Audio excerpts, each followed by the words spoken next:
Ooh, it sure is cold today. I wonder how much heavier the snow's gonna get. Here to see Odette? I just need to see your tickets for the preview.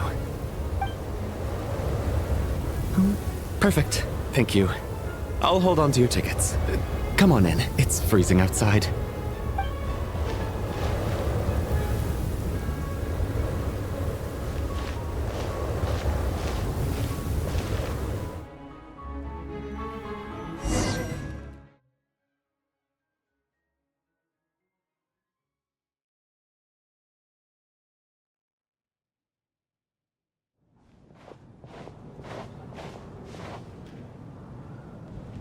I think I'll leave the Lelic question until after the show's over.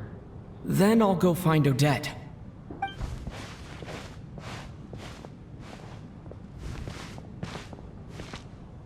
Child said he was originally going to come with Tonya. So I'm guessing Tonya's already here somewhere. Is there anyone here who looks like a Tonya? Let's see. It's a small audience. Makes sense for a preview. But wait, I do see some familiar faces. Mr. Chuganov's back again by the looks of it. Oh, and is that Mitya? And that Fatui officer, Valeri. Guess he must be playing cat and mouse with Mitya again. Oh no, it looks like the show's starting and I still haven't found Tonya. Never mind. I'll just have to take a seat for now and see if I can catch her afterwards.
Members of the audience, I'm a staff member here at the theater.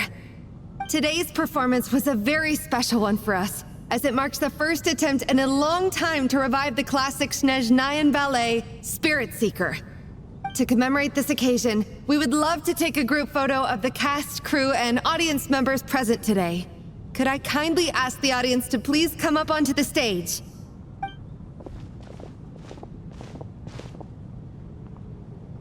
All right, everyone, huddle in a little more. Now, look at the camera. 1, 2, 3.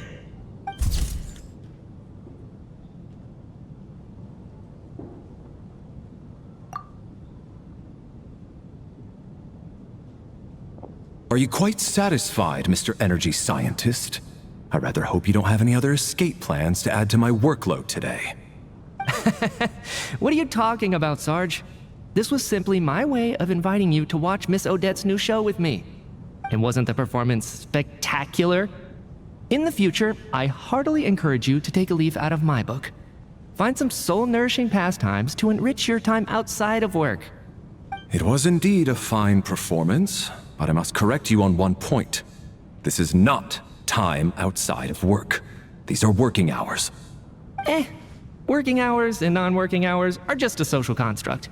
Human technology can never advance if we're too rigid in our thinking, Sarge. May we leave now? Already? I mean, I was kinda hoping to soak up the atmosphere for a little longer, but... No? Okay, guess I'm pushing my luck. Didn't seem like too much to ask, but fair enough. Off we go then, Sarge. Back to the land of working hours. Lead the way. That has to be her. She's the only person in the audience around Tonya's age. Excuse me, are you Tonya? Huh?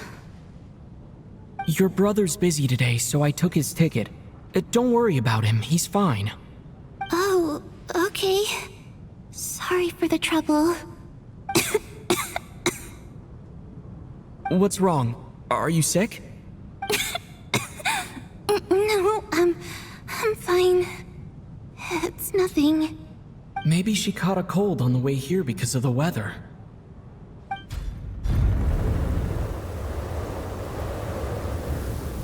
I haven't seen snow like this in a long, long time. It's most unusual. I know. It's completely white out there. You can barely see a thing. I've never seen such heavy snow in my life. Let's wait it out for now. You'd be lucky not to freeze to death in this weather, let alone find your way. Well, look at that. Maybe we shouldn't be in such a rush to get back after all. What do you think? Let's wait and see. Why do you need to take it so seriously? Fate has given us this wonderful chance to take a break. We owe it to ourselves to make the most of it. Come to think of it, there's a small inn not far from here that always keeps plenty of extra blankets on hand for guests.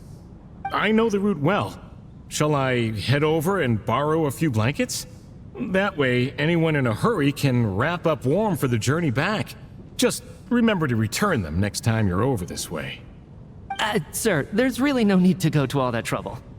Hey, it's no trouble at all. Wait here, I'll be right back.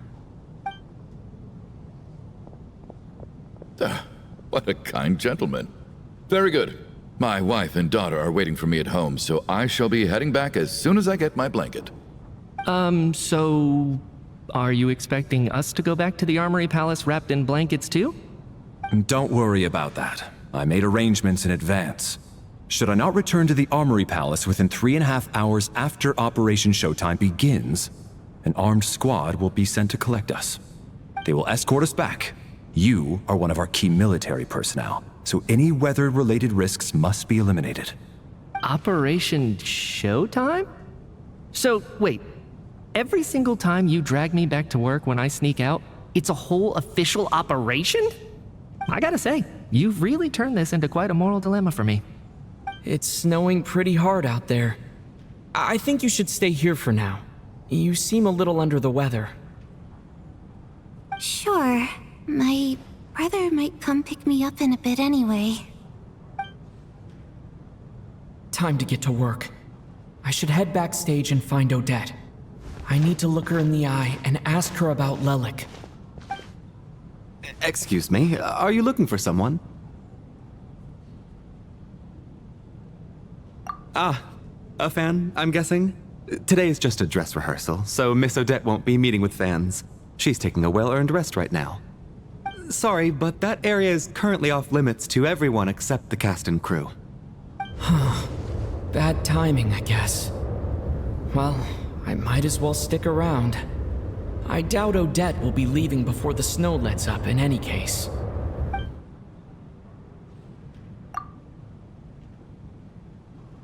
What happened to the gentleman who went to fetch the blankets? How has he still not returned? I was thinking the same thing. It's still snowing very hard. Do you think something might have happened to him?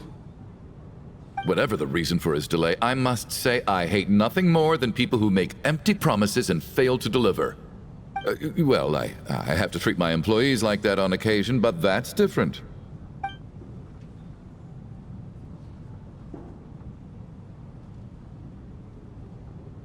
You seem anxious, Mr. Valeri. It's been nearly 4 hours since I left the armory. The army should have arrived to extract us by now. They know how much I despise tardiness and disrupted plans.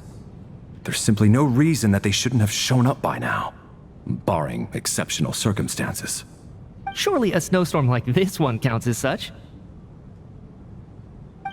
Few things in this world can stop the Snezhnayan army, Mr. Mitya. And a snowstorm is certainly not one of them. Why don't you go out and take a look? They might be right outside, waiting for your orders before they dare come in. An absurd hypothesis. I have no intention of leaving your side for even a moment until I have escorted you back to the Armory Palace. This doesn't look like an ordinary snowstorm to me. That guy who left earlier, it looked like he just vanished into thin air. Either that, or my eyes were playing tricks on me. A man-eating snowstorm? Come on. Night hasn't even fallen yet. Spare us the ghost stories.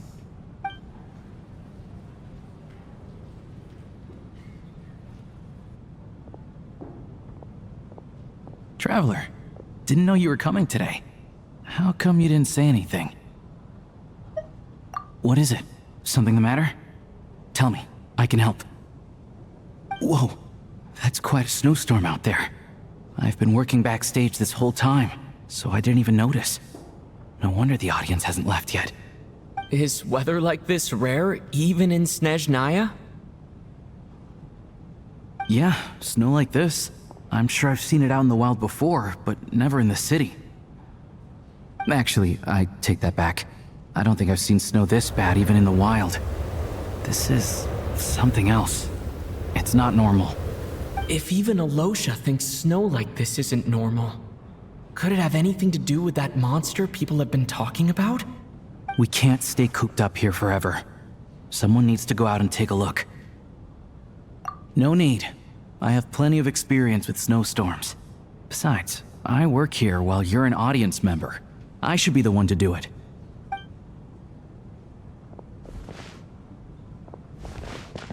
Everyone by the door. Careful not to let the snow soak into your shoes. In a snowstorm, you gotta look after your toes above all else. Heading out, my man? Be careful. I've been told the snowstorm eats people alive. Thanks for the advice. I am planning to be careful. I just want to take a quick look at the situation out there.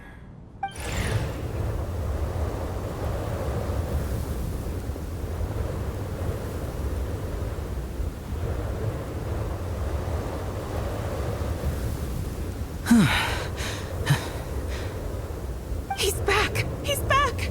How was it? What's going on out there? Did you see any soldiers patrolling the area? Something about this storm isn't right.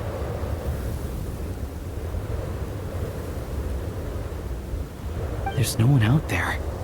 I didn't see a single soul. And something in the air gives me the creeps. This isn't your average snowstorm. I suspect it might be related to recent events in our nation. I strongly advise everyone to stay here until the snow dies down. Are you serious? So all of us are trapped here now? That sounds a little far-fetched to me. You want to go outside and see? I, for one, am not risking my neck in that weather. This just turned from a minor delay into a major hassle. We can only hope that our friend who went to fetch the blankets just ditched us and went home. Is it really that bad? But my daughter, I won't be able to read her a bedtime story tonight. Huh? What are you all still doing here? Whoa! It's snowing hard! So now we're stuck here? Oh, this is terrible! Luckily, it was just a dress rehearsal today, so there aren't too many people here.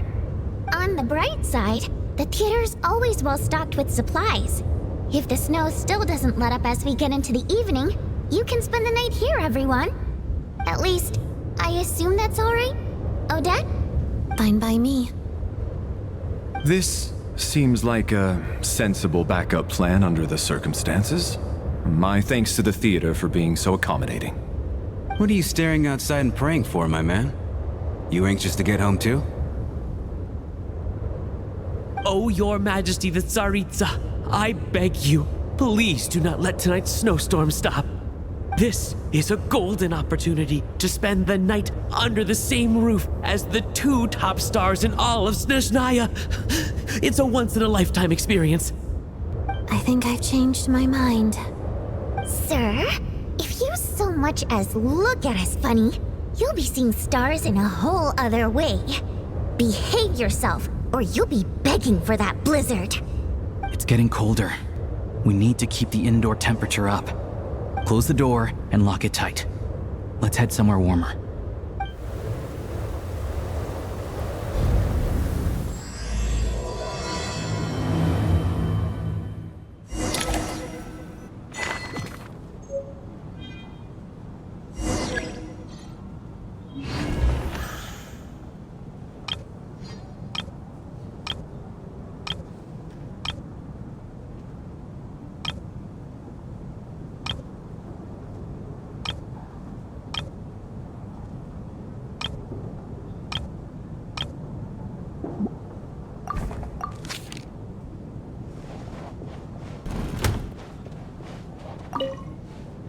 And then there's the aristocrats.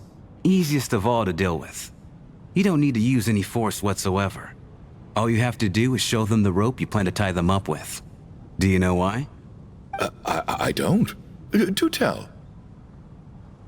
Because nothing horrifies them more than the thought of a cheap, coarse rope leaving creases on their precious million more coat. They'll do whatever you ask to avoid that fate. Unexpected, but funny nonetheless. Tell me another one. Well, look at that. I got myself a new listener. Hey there. Let me introduce myself. The name's Shram, and I'm a mercenary. The kind that gets paid to do odd jobs for rich folks. And I am Chuganov, an entrepreneur. If my name is unfamiliar to you, you will no doubt have heard of my factory, the renowned Iskra manufacturing plant. Are you really that famous, Mr. Chuganov? How come I've never heard your name before? Excuse me? Is that a joke? Or are you being serious? Oh, I'll have to ask my rope later. He's probably tied up more entrepreneurs than I've ever heard of.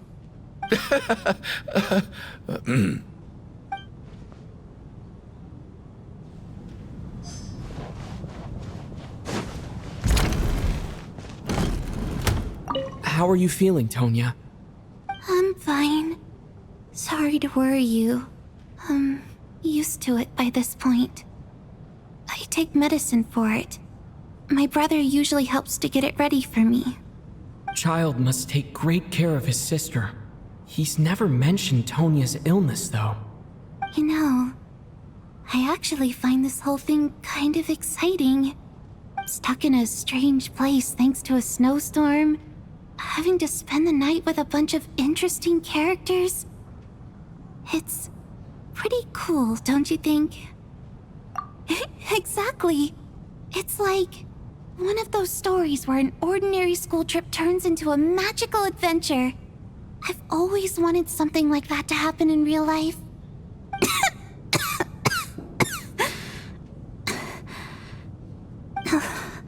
I'm fine, really. Just got a little overexcited. Look after yourself. Otherwise, your brother will come after me.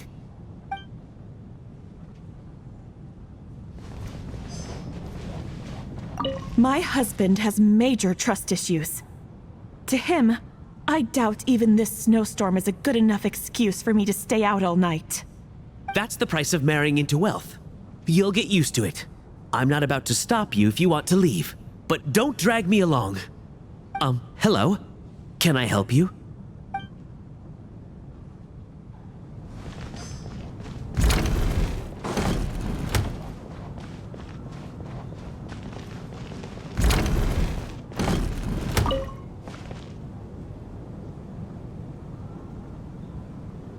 I don't think it's ever been this lively backstage before.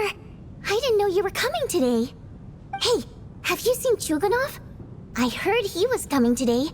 Have you spoken to him at all? I'm with you. This could be just the chance we need. Yeah, I gotta figure out a way to coax some more intel out of him.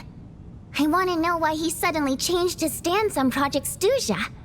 What exactly happened before the most recent Vetcha vote? For the Rokad, or just out of personal interest? Shh! There are other people around. Don't say the R word.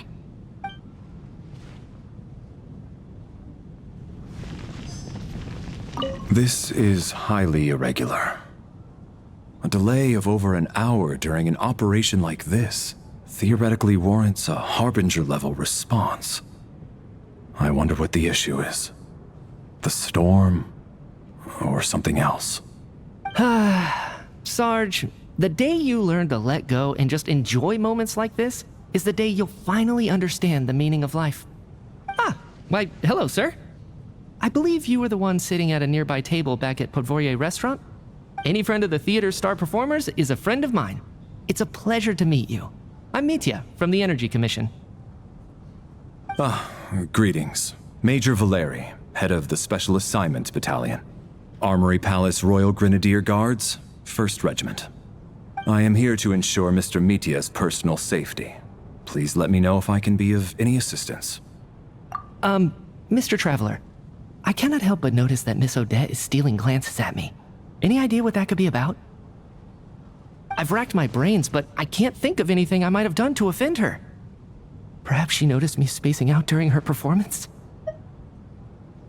What? You mean I really did do something to upset her?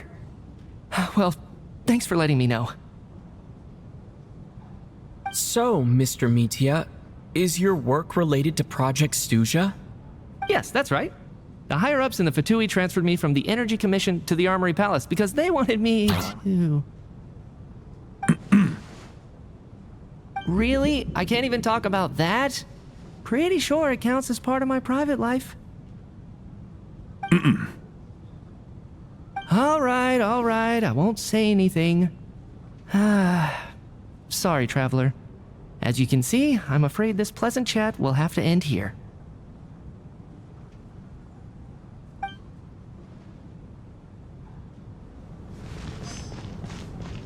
I have to say, even though today was a rehearsal and there were some hiccups along the way, Miss Odette's performance was one of the best I've ever seen, even compared to an actual show. Oh, I couldn't agree more, especially considering the weight of the subject matter. It takes a truly seasoned professional to do justice to a theme like love and regret. Do you think we were coming on too strong? Odette's ignoring us again. What about you? What did you think of today's performance?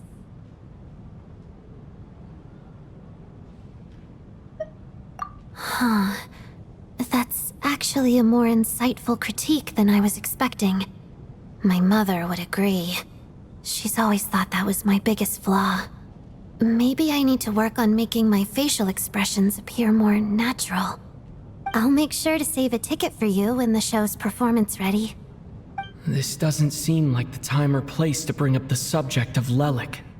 I need a chance to speak with her in private. So unfair. Talk about double standards. And now it looks like I've been spotted.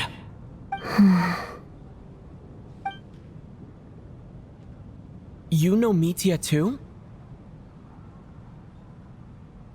No, I don't. I just have a feeling that he might be dangerous.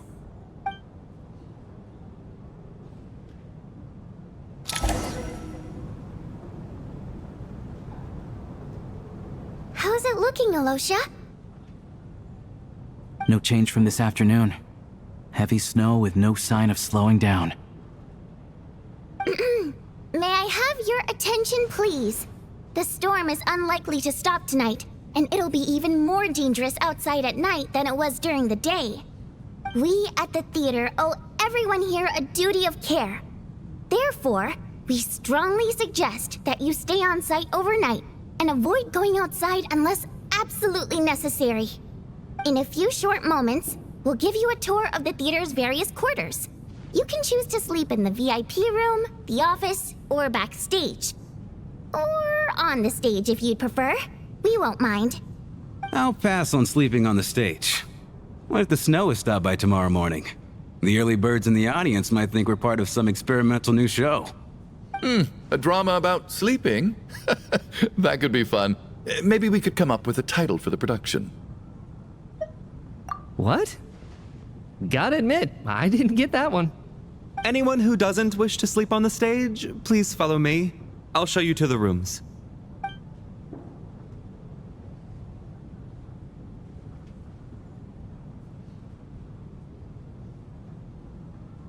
I guess I'll call it a night. Though I feel like I won't sleep very well without Paimon here. I'm sure she'll be worried that I haven't made it back yet. But as long as she looks out the window, she'll probably realize what's holding me up. I wonder if she's feeling any better yet. At least she hasn't been getting any worse. Still, I should try and get back first thing tomorrow morning.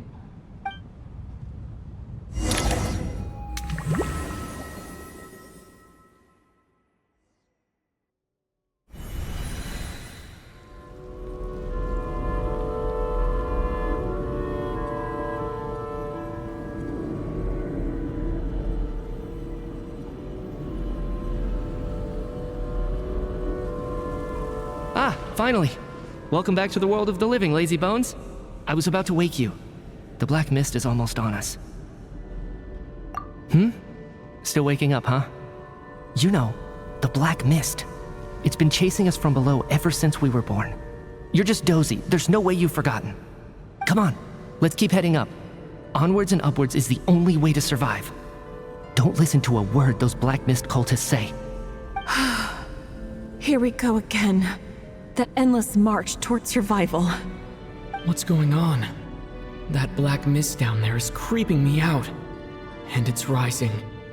Guess I should head upwards and get away from it. The black mist cultists believe that being swallowed by the black mist leads to everlasting peace. But if you ask me, they're just lying to themselves. We're the only heretics left, the only ones who refuse to give in. We have to keep going. But how do you actually know that they're wrong? Dangerous question there, Torgov. The moment your faith wavers, you start a chain reaction that ends in the collapse of your will. Put the question out of your mind. Stay strong and believe that the black mist means certain death. Okay, but it's not my mind that's the problem. My body's about to give up on me. It's already starting to falter.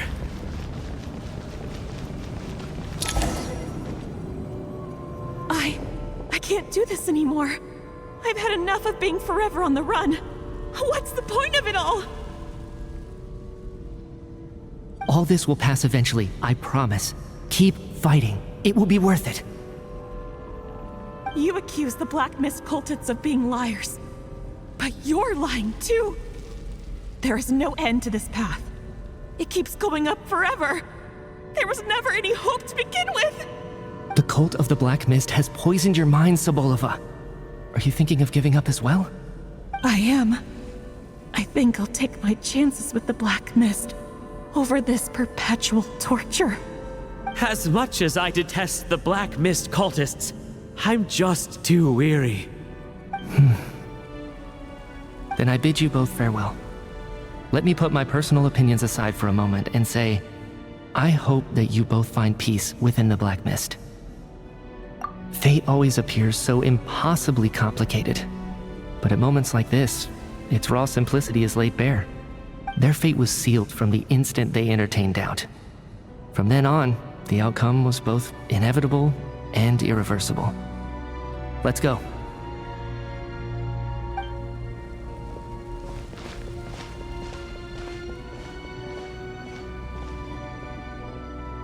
Torgov and Sobolova are gone. I never thought the day would come when even they would be swallowed by the Black Mist. It's just you and me now. Yes, it looks like it's satisfied. For now. This happens from time to time, but it won't be long before the Black Mist starts chasing survivors once again. No one knows how to stop its advance for good. Well, we should make the most of the precious moments of rest that those two bought for us. Huh? Are you really that sleepy, traveler?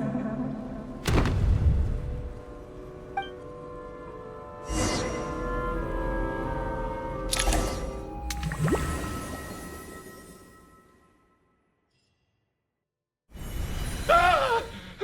Help! Somebody, come quick! What is it, Tuganov? What's wrong? Huh? Is it morning already? What's all the commotion? Sounds like it's coming from next door. I should check and see what's going on.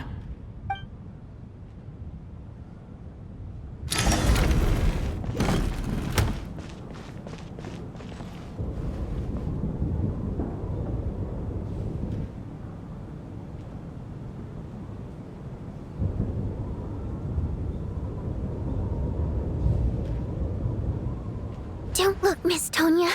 Stay here. Okay. What happened to them?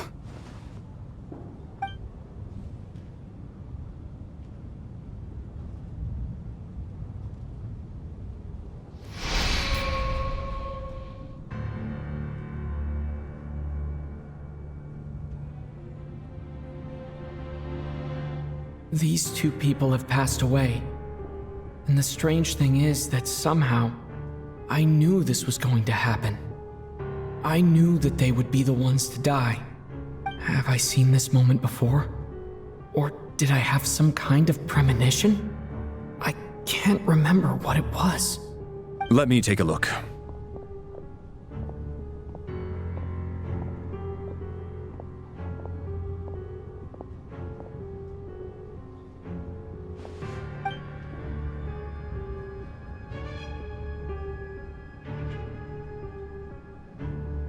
No vital signs in either of them. They're dead. The cause of death, however, remains unclear.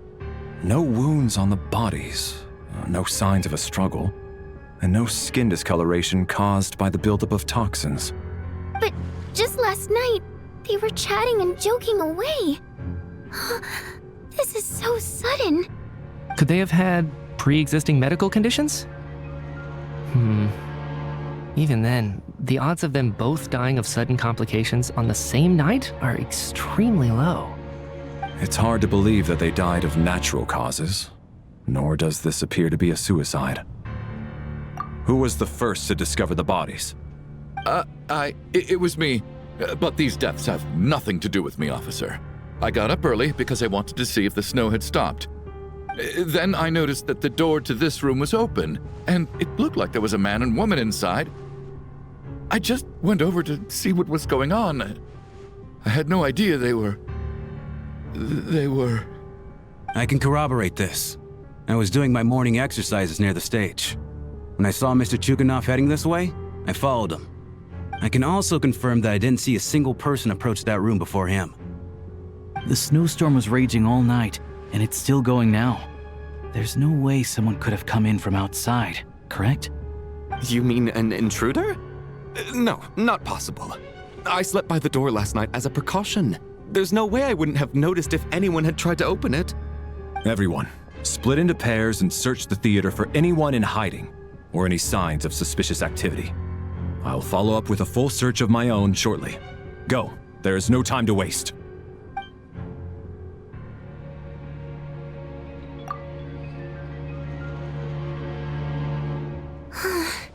Nothing on your end either? Backstage is clear. No signs of suspicious activity. We checked the basement. Also clear. I don't think there's anywhere here that a living person could hide. Are we certain that the theater doesn't have a back door?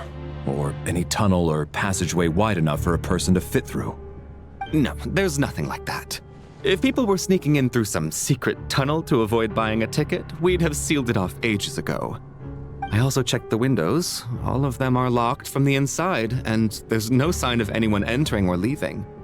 It sounds like we can safely rule out the intruder theory. If anyone came in during the night in this weather, there'd be no way for them to avoid leaving footprints or water stains. This can only mean one thing. It's like one of those murder mysteries you see in novels and plays, isn't it? The ones where the killer is one of us.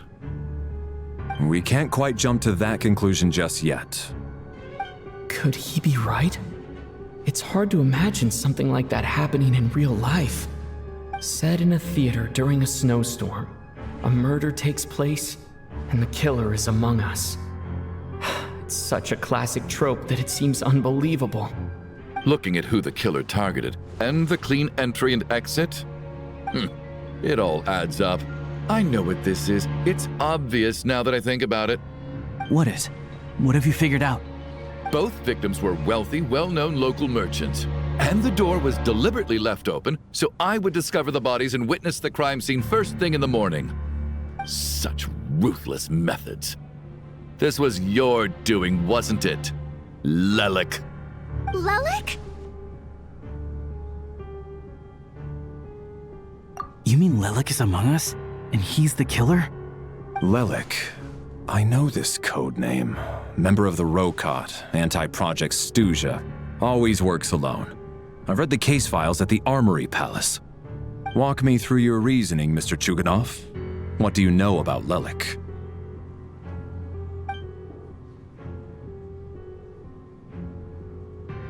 What now, huh? What now, Lelik? What more do you want from me? I already voted against Project Stuzha at the Snezhno Gradvecha. You snuck into my house the other day while I was asleep, left a threatening letter, and I did all that you asked. But Project Stuzha cannot be so easily shaken. Not with the Rooster in charge.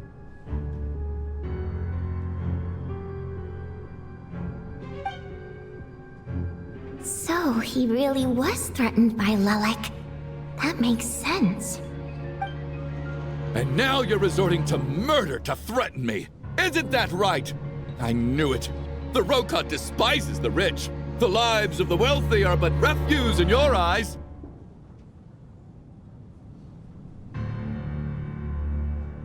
Show yourself! Which one of you is Lelik, Tell me! I'll do whatever you want! Just stop playing these mind games!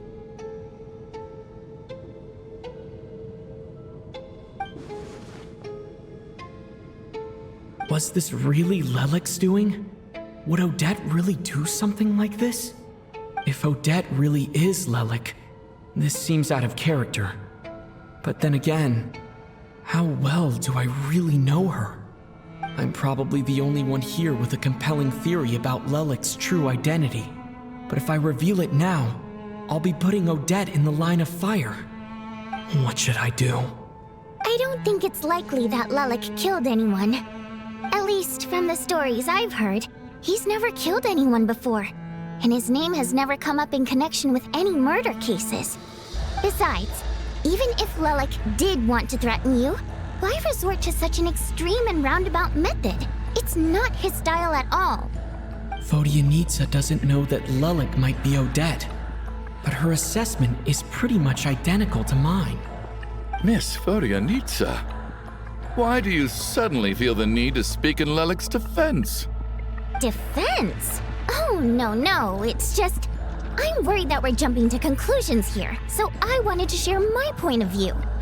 Also, I don't think the Rokot is as bad as you're making it out to be. Well, if you think I'm so wrong, what's your theory then, Why don't you tell us who the killer is? The case is still evolving, Mr. Chuganov. Please do not prevent others from expressing their opinions so early on in the discussion. Even so, there's no denying that the recent threat received by Mr. Chuganov may well be an important clue. So there's still a good chance that Lelik is right here among us. I can't do this anymore. I don't care if it's still snowing outside. I have to get out of here.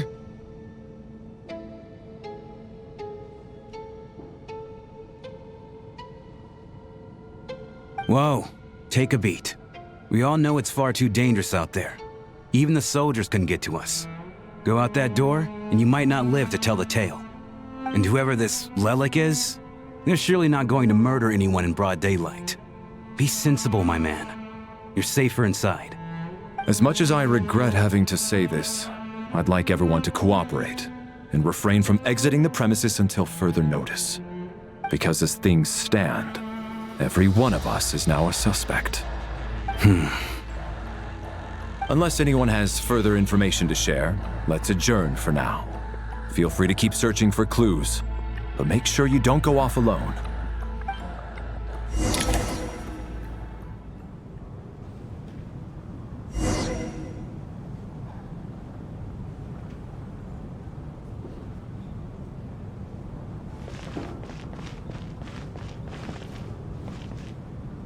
You seem to be very comfortable taking charge, Major.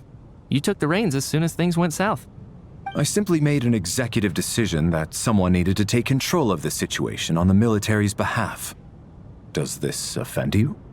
No, quite the opposite. We feel much safer for it.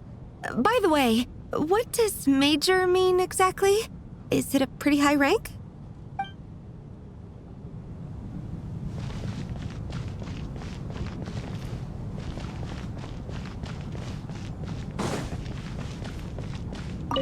I still find it hard to believe there's a murderer among us. Just last night, I imagined we were like classmates out on a hiking trip. There's no guarantee that you can trust your classmates, especially not when you're locked up together. Why did they do this? Was it for money? Even then, they could have just kidnapped the people. They didn't have to die.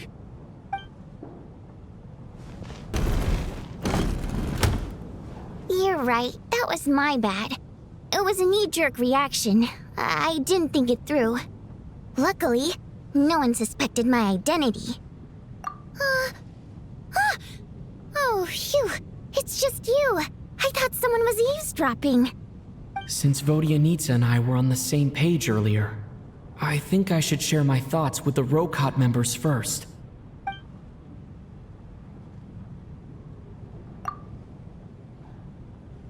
Whoa. Are you serious?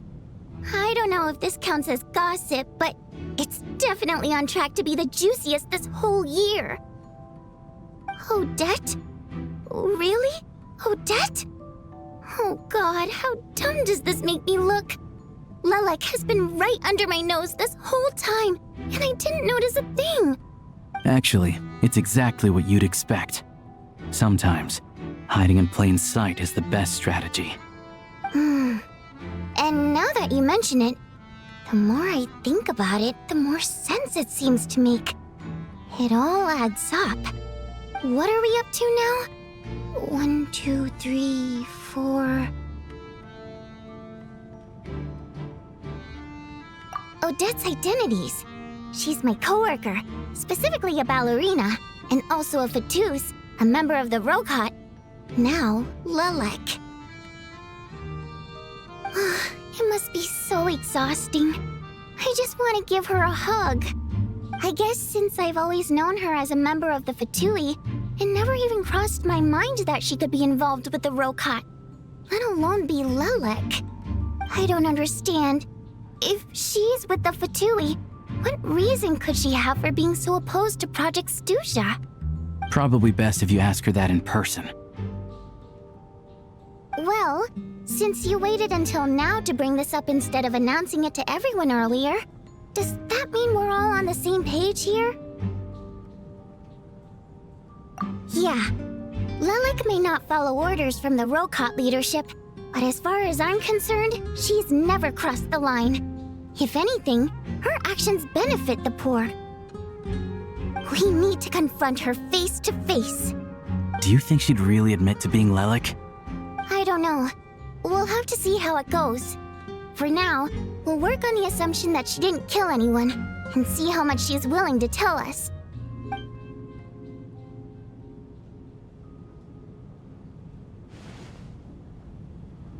Now's her chance. Odette's alone. Let's go. Hey, Odette. What is it, you guys? Shh. Keep your voice down. We need to talk. So, you're Lelek, aren't you? Alright, fine. You don't have to say anything or explain yourself. Just hear me out first. None of us believes you'd kill innocent people. Whoever murdered those 2 people last night, it wasn't you. The Traveler was the first to figure out your identity, but he kept quiet during the discussion just now. Still, it's clear where the group consensus is heading. Everyone believes Lelek is the culprit. If your identity is exposed, you'll be in a really bad spot. We're your colleagues, and we know what kind of person you are. I don't want anything bad to happen to you. So, can you clue us in? Tell us everything. The more we know, the more easily we'll be able to cover for you. All right. Yes, I'm Lelek. And no, I'm not the murderer. And thanks, but I don't need you to cover for me. Actually, I'm planning to reveal my identity. Huh? You're gonna reveal that you're Lelek? Here? That's right. I'll admit I was surprised at first when Chuganov guessed that I was here. It was just a lucky guess, but it caught me off guard. But after taking some time to assess the situation and confirm where everyone stands, I don't believe I have anything to worry about. Are you sure you don't need a second opinion? Given the circumstances. Mr. Valeri! What?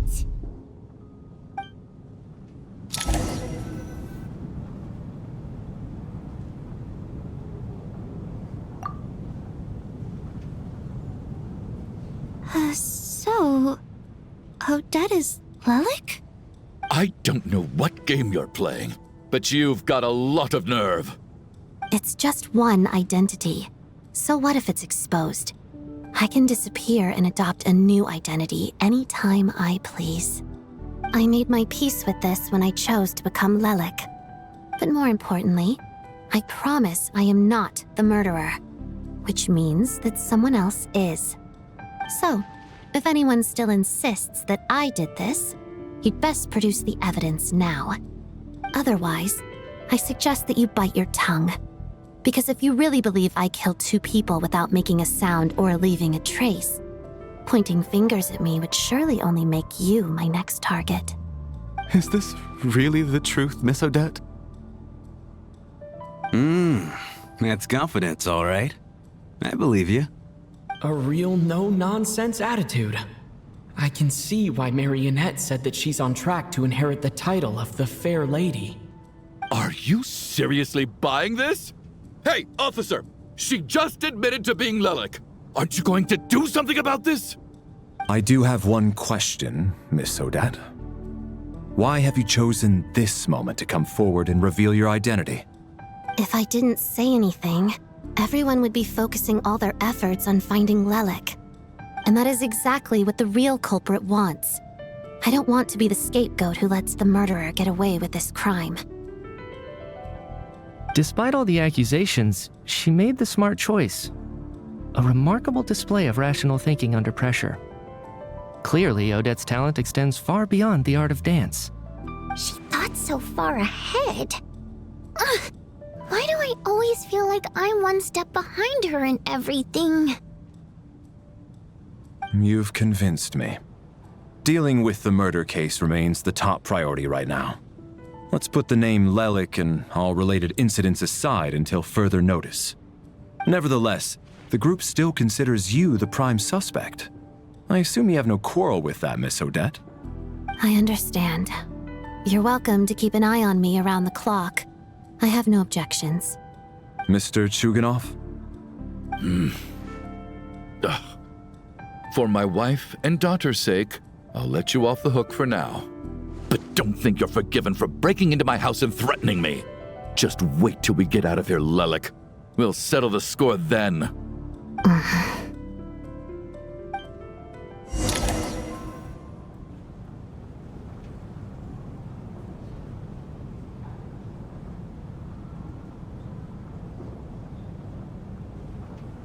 Good work, Lelik guard team. And Lelik too. Here, have some hot water. Turns out Valeri knew about my exploits. So now I've been told I have to guard Lelik with him. Shouldn't you be facing my way if you're guarding me? At the moment, it looks more like you're my bodyguards. If the true culprit is indeed still at large, as you have claimed, we must keep our guard up against them also. Don't worry, Tonya. We'll get through this. Once the snow stops, the officials will step in. The investigation will get easier, and then we'll be safe. But once the snow stops, won't everyone just leave? You're gonna miss us, huh? Well, some of us work at the theaters, so we'll still be here. I'll even give you a special backstage pass. Really, Miss Vodyanitsa? That's awesome! You've made a fan for life. Aw, you're so cute, Tonya. All right, let's swear to it. I promise to give you the pass, and you promise to never change your mind about being my fan. Promise. Don't indulge her, Tonya. You don't have to swear an oath over things like that. You really do get carried away sometimes, don't you, Miss Vodyanitsa? Hey, Mind your own business!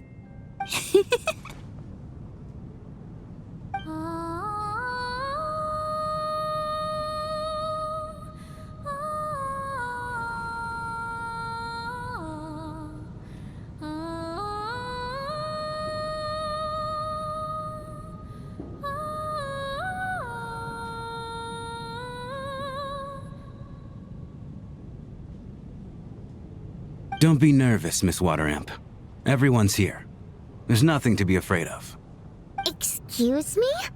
Do I look nervous? Don't be ridiculous. No.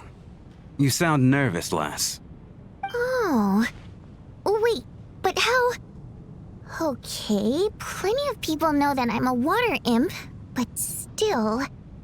How come you understand our primary mode of expression? Primary mode of expression. I've not come across that concept before. Do enlighten me, Vodyanitsa. Well, it's just... We water imps tend to communicate our emotions to each other by singing, rather than facial expressions. The emotions we convey through song take precedence over our facial expressions. So, we think of it as our primary mode of expression. I'm impressed, Shram. I didn't take you for a man of culture, but you're clearly rather learned. It's not about being cultured or not. The thing is, this mode of expression can usually only be understood by other water imps. It's not a simple case of a song sounding happy or sad. And yet, you're clearly human, Mr. Shram. It's really not the big deal you're making it out to be. I think I just have a knack for it. Plus, I have a... very close friend who's a water imp. A delightful lady. But keep that a secret. Anyway, we spent so much time together that before I knew it, I noticed I could understand her expressions. Oh, I guess that makes sense. Still, the fact that you have a water imp friend is even more surprising. I'd better watch what I'm singing when I'm around you from now on. Hey, what are you implying? You're not secretly insulting the audience in your songs, are you? Heavens, why would I do a thing like that? It's getting late. We should discuss our sleeping arrangements for tonight. To guard against the killer, someone needs to keep watch. I suggest that we don't sleep in separate quarters tonight. It will be safer if we all stayed together. As long as someone keeps an eye on Lelik, I'm quite sure we won't have any trouble. Are you saying that you wish to bet your life on Miss Odette being the killer? Nonsense. Of course not. Then I propose the following arrangement for tonight. The Traveler, Odette, and I will form the Night Watch. We'll sleep in shifts, but 2 of us must be awake at any given time. An excellent idea. This allows us to handle the Night Watch while also keeping an eye on Lelik. Meanwhile, the rule of taking shifts in pairs resolves the other issue. Namely that we can't necessarily trust the Traveler or Valeri either. I expect that plan took you quite some time to come up with, didn't it? Actually, our field combat manual outlines a similar approach. Although the scenario there involves guarding prisoners overnight during field operations. That being said, I must clarify that I harbor no disrespect towards you personally, Miss Odette. In fact, Lelik's numerous covert operations make fine textbook examples for military agents. I care less about respect and more about the fact that you just robbed me of 2/3 of my sleep tonight. I'm calling dibs on being the first to rest. Good night.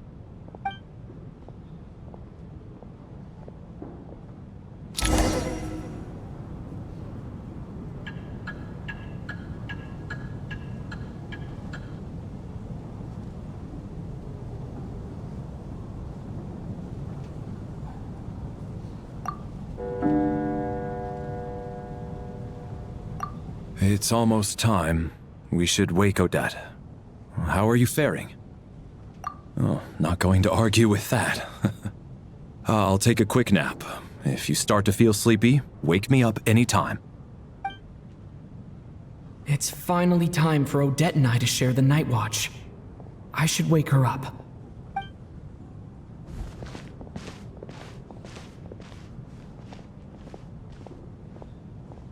came here to get information from her in the first place. Maybe I should think about what questions I want to ask before she wakes up. How long are you gonna keep staring at me? Couldn't sleep. My mind's been running haywire. Plus, there's something I've been meaning to talk to you about. I had a hunch that you wanted a conversation too. Let's take this chance to clear the air, shall we?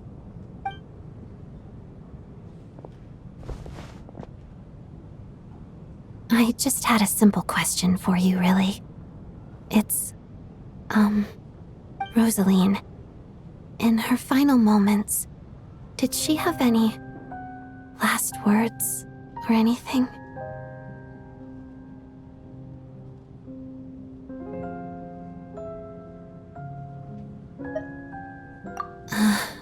I see. Well, that was all. I have no other questions. No.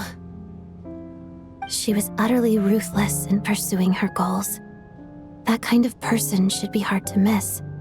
And yet, even though I never approved of her methods, and she was an abrasive person, the fact remains that I am indebted to her. Oh, she told you. I guess that makes sense. I think she and Rosaline were on pretty good terms. Yes. Rosaline wasn't the kind to gossip about this sort of thing. Not that it's any huge secret to me, though. When I was a child, I had to join the Fatui for the sake of my mother and me. I trained under Rosaline. It was extremely grueling, and it didn't exactly come naturally to me. All I could do was try to ignore the biting cold and practice. I was a newcomer who'd managed to make a good first impression on a harbinger. There was pressure to live up to her expectations, to be worthy of the fair lady's reputation. Every day was a struggle against the cold, pain, and fatigue. And most nights, I struggled to fall asleep. After enduring all that, I've become almost immune to the sensation of pain. I suppose that was the cost of survival. Surely, any child who had to experience that would grow to hate her lot in life, don't you think?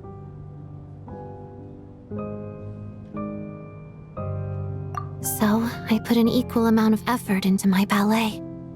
Because in my young mind, that was the only way to defy my fate.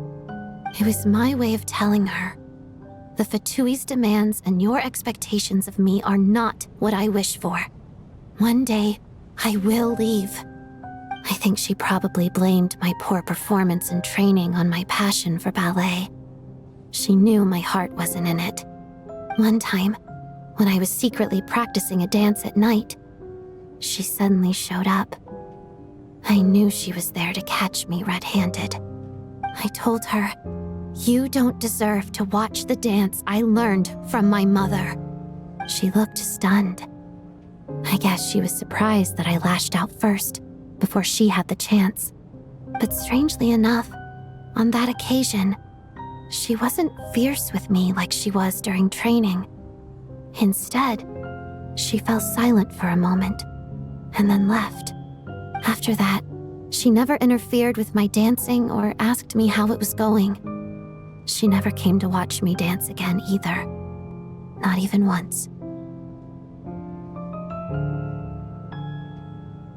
She was. But even now, whenever I take out this core Ignis, I can't help but think of that night. Of the look on her face. Sort of. Although gift might be too kind a term. This is her flame sealed within ice. A symbol of her favor, yes, but also her way of keeping an eye on people. She knew the location of every piece of core Ignis. If any recipient started acting suspiciously, she'd be on to them immediately. Trust her to make even a mark of approval feel suffocating. So, when news of Rosaline's death reached Snezhnaya, Many people immediately crushed their core Ignis. It gave them a profound sense of relief, like they'd broken free from her shackles. But I kept mine. With my sensitivity to pain being as dull as it is, the warmth from this core Ignis is one of the few things I can still feel clearly. I still wonder, did she really come to stop me that night? I wasn't sure, but I was scared, so I said some really awful things. I guess she didn't leave anything behind. Not that I expected her to. It's fine. It's just a bit of a shame that we couldn't settle our differences before the end. She did. Are you sure she was talking about this event? No, she didn't. I didn't even find out that she'd gone to Mondstadt until a while after she'd left. Wait, in that case... Okay, I will. Thanks for letting me know. There's something I'm trying to figure out. I'm beginning to suspect that Paimon's mystery illness is being caused by the energy research behind Project Stuja. Paimon's very important to me, so I have to get to the bottom of this. I figured that since you're Lelik, you might know something about all this. The ultimate goal of this energy experiment is to create a weapon for the final battle. The weapon's construction was completed in Nodkrai. Now, all that remains is to arm it with a sufficiently powerful energy.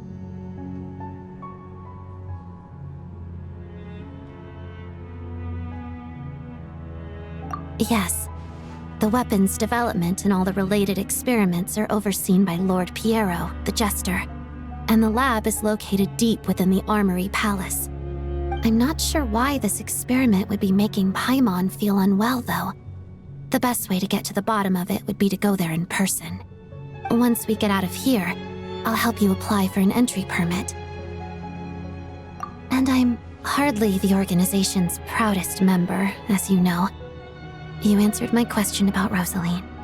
I want to do you a favor in return. It's that simple.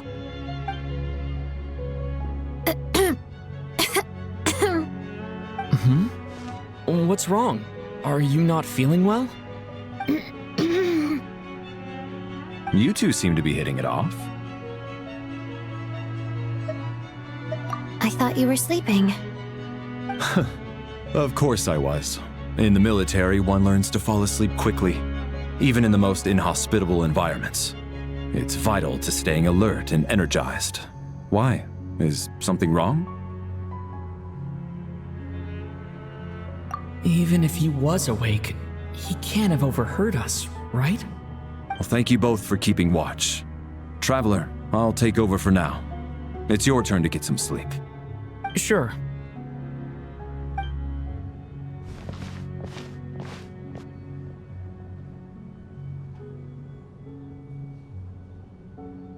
This is our second night here, but at least I've found out a little more about Paimon's condition. I hope she's been sleeping well the past couple of days. Why do I feel like I'm being watched?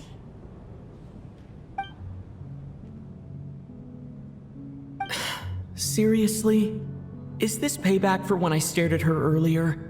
But I thought she was asleep. Never mind.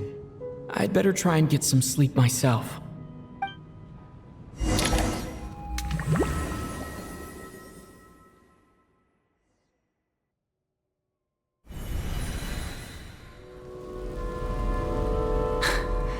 Hey, what are you spacing out for?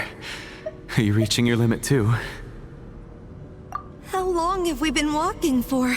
Do you remember? Time's lost all meaning. Ever since we noticed that thing above our heads. What was it called again? A star key? Or key star? Anyway, the person who named it was swallowed by the black mist. Whatever it's called, Ever since we noticed it, we've been walking up and up, hoping that as long as we reach it, we can find a way out of this place. But it seems like no matter how far we walk, we never get any closer. Well, we've come this far. You never know. Maybe we're almost there? Come on, enough moping. Let's go. The black mist is catching up.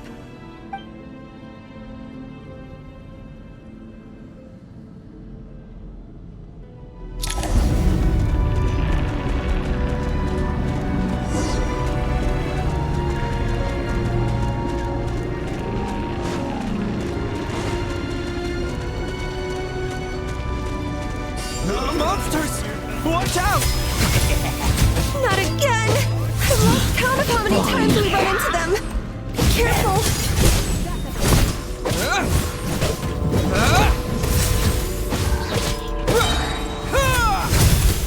Shut up! Run faster.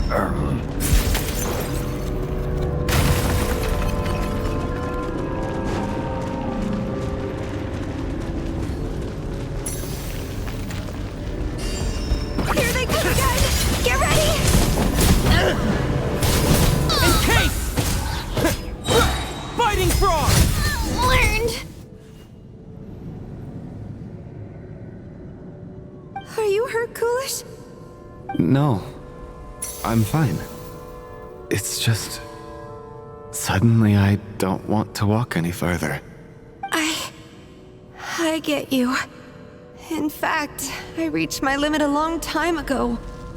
Sometimes it feels like there's hope where there shouldn't be.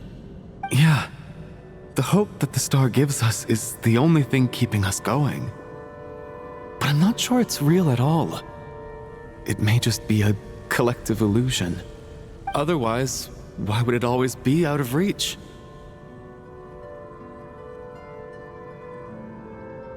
We know you mean well, but you're only saying that to try and encourage us to keep going, aren't you? Thank you, friend. But enough is enough. Please don't give me any more false hope. Hope is poison in this place. You're going to continue, aren't you? I admire that. I've given up, but I wish you the best. May there come a day that you catch up to the star and leave this godforsaken place.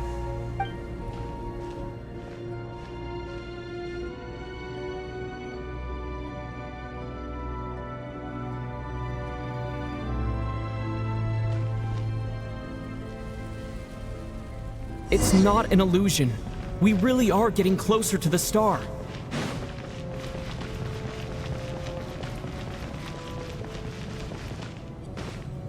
Congratulations. You're the first person to make it here.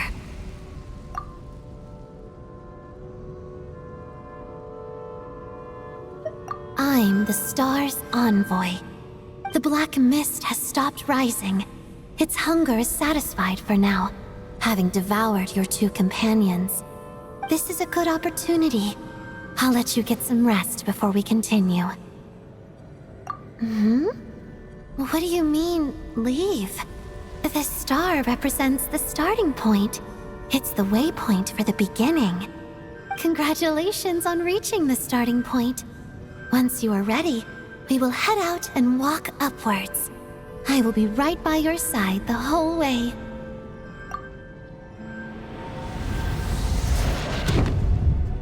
Huh? What's wrong? Hey, don't give up before the journey's even begun.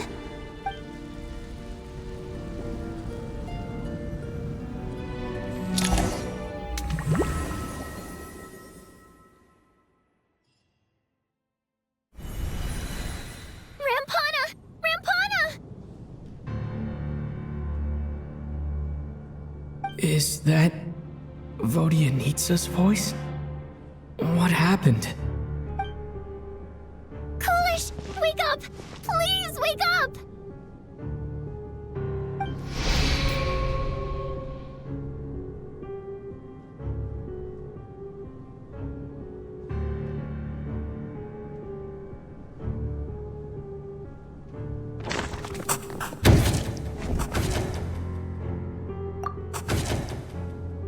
The situation is identical to that of the 2 casualties yesterday. We cannot ascertain the cause of death. At least there are some elements that we can rule out this time. They slept on the stage with everyone else, so I suppose the surrounding environment can't be a relevant variable. Rampana. Coolish. Weren't some of us keeping watch last night? 3 of us, in fact. How could you not notice something was wrong? I'm as confused as you are. Certainly nothing unusual happened on my watch. Likewise, and from what I've observed so far, both Miss Odette and the Traveler can be trusted. To be honest, I didn't get a wink of sleep last night. I couldn't help but think I was the target, so I just laid there with my eyes closed.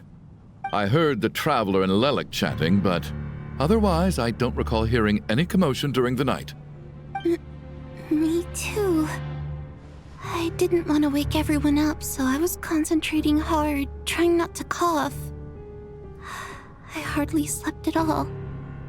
If anything had happened, I'm sure I would have noticed.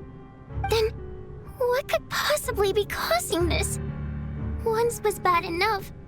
I can't believe it happened again. I worked closely with Rampana and Coolish for so long. I never imagined that one day they'd... And on this stage of all places... Vodyanitsa.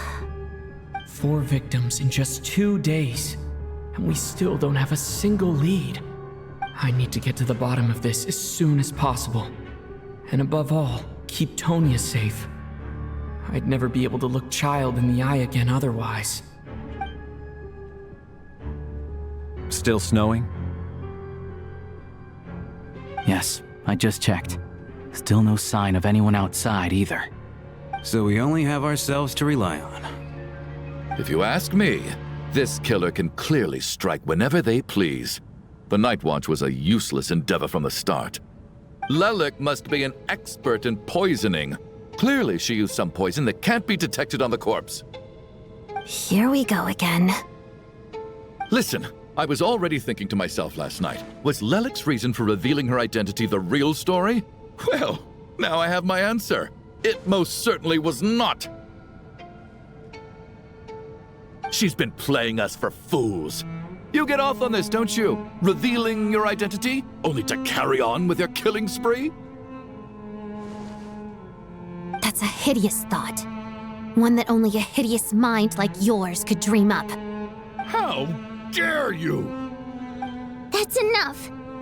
Yesterday, you named Lelik as a suspect because the victims were both wealthy merchants.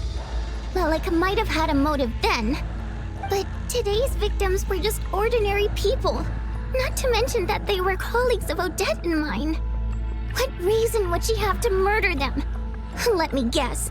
Just to scare you? Who knows? Maybe you don't know her as well as you think. I implore you all to ask yourselves, how many people are there really in this world that have what it takes to kill another person? Not many, I'd wager. Lelik is well known to be a ruthless operator, and now she has revealed her identity. How could it be any more obvious? Everything you've said so far is still just conjecture, which doesn't constitute a concrete lead. You need to back up your claims with some evidence. How can you defend her, officer? What did she say to you while you were on Night Watch?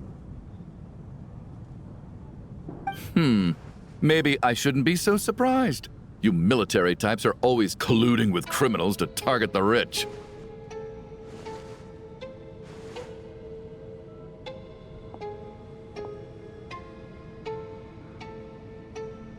All so you can get your grubby paws on our hard-earned fortunes, then tell us to fall in line. The Thatui, the Druzhna, and the Rokot. Thugs, the lot of you.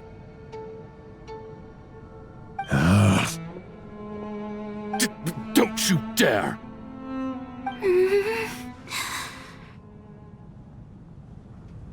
Sir, but you were the one who told us not to stop other people from expressing their opinions yesterday. 4 people have already died. Only yesterday I was chatting with Mr. Coolish. Then we woke up in the morning and he's... Turning against one another is the last thing we should be doing right now. Little girl. Even if Mr. Chuganov is a puffed-up, pig-headed windbag who doesn't have a clue what he's talking about, he's still one of the victims here, isn't he?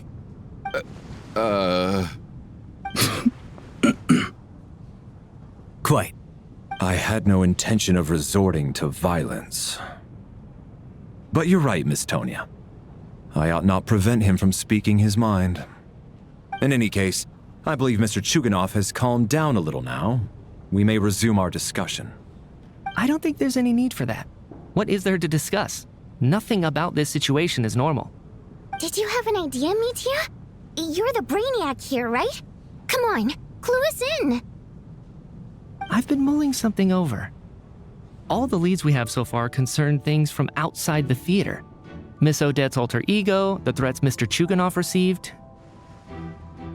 But then there's the 2 double murder crime scenes themselves, which have given us absolutely nothing to go on whatsoever. That's highly unusual. Even with the most careful killers, there's always some evidence left behind. So what are you suggesting? I think this could be a supernatural event. It isn't characteristic of human-on-human homicide at all. Correct me if I'm wrong, but aren't you supposed to be a scientist? That doesn't sound like a conclusion someone like you is supposed to make. I got into scientific research because of my insatiable curiosity. But if the present situation defies all known scientific explanations, I don't mind shifting my curiosity toward the paranormal instead. Now that you mention it, I remember when I first came to the theater. I heard rumors about this place being haunted. Haunted? Yeah, I think I heard the same thing. But I mean, they're only rumors, right? We've worked here for years. Surely we would have noticed any spooky goings-on by now. Well, this has taken an unexpected turn. A haunted theater? If Paimon were here, she'd probably be hiding behind me in fear right now. Why don't we take this opportunity to look for clues again with a more open mind? Maybe a different perspective will help us see something different. Very well. Whether it's criminals or ghosts we're looking for, the same rules apply. Everyone needs to tread carefully. I'll move the bodies into the same room for now.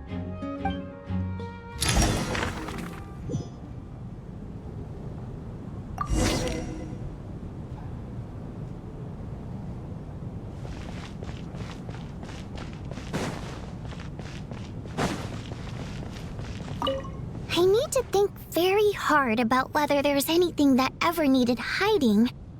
After all these years, there must be some things even I've forgotten about.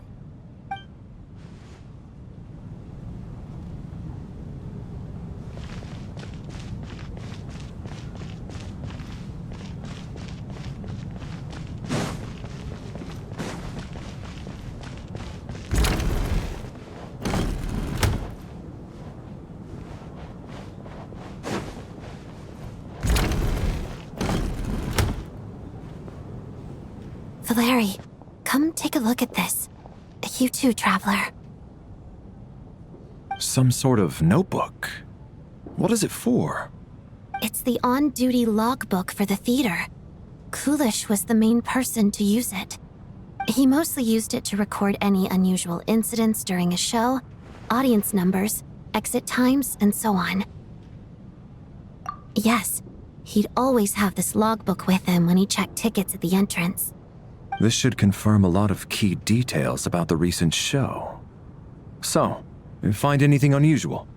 Yes. The number of people. I've checked and double-checked, but the numbers just don't match what's recorded in the logbook. Apparently, we have an extra person among us. Are we certain that logbook is accurate? Could someone have sneaked in without buying a ticket or something? Unlikely. Kulish took his duties very seriously. I've rarely seen any errors in his work. Not to mention that this was a dress rehearsal, meaning smaller audience numbers and tighter ticket restrictions than usual. Everything would have been well within his control. We no longer have our tickets with us, do we? They got collected on entry. I assume there's no way we can check them again. Unfortunately not. The theater recycles tickets. Once people are in the door, they don't tend to leave until the show ends, so we collect the tickets at the point of entry. Still, I'm inclined to believe that this discrepancy in the head count is significant somehow. Did an extra person just materialize out of thin air?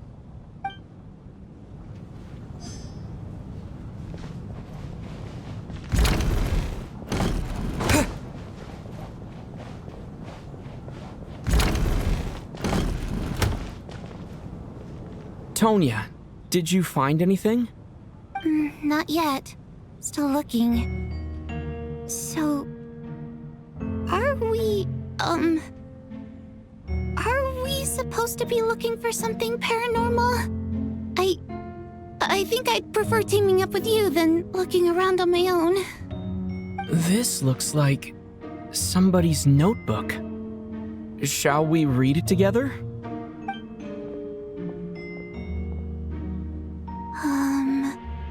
Well, it doesn't look scary or anything, so I guess it should be fine.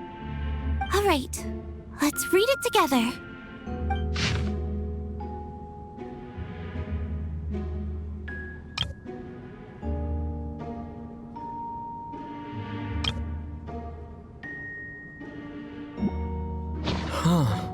This has to be Vodyanitsa's writing, surely.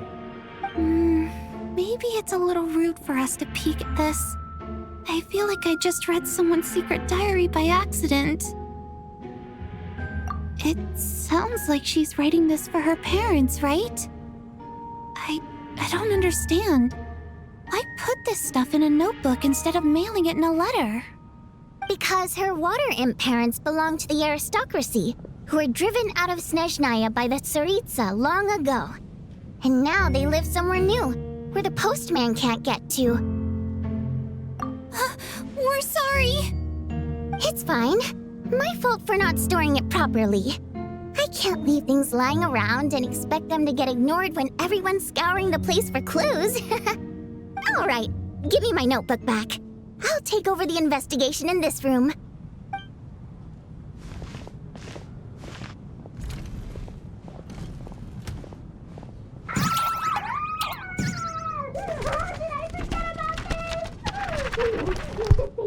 Oh God, and this one. Oh my. Why am I so embarrassing?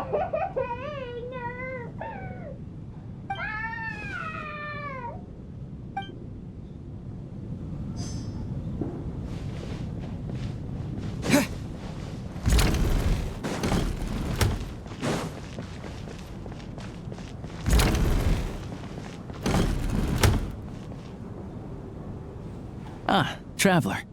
Since you're here, come take a look at this. Alyosha found it. We're both curious to hear your perspective. It appears to be an investigation report. And the focus of the investigation was the rumors of haunting we heard about earlier.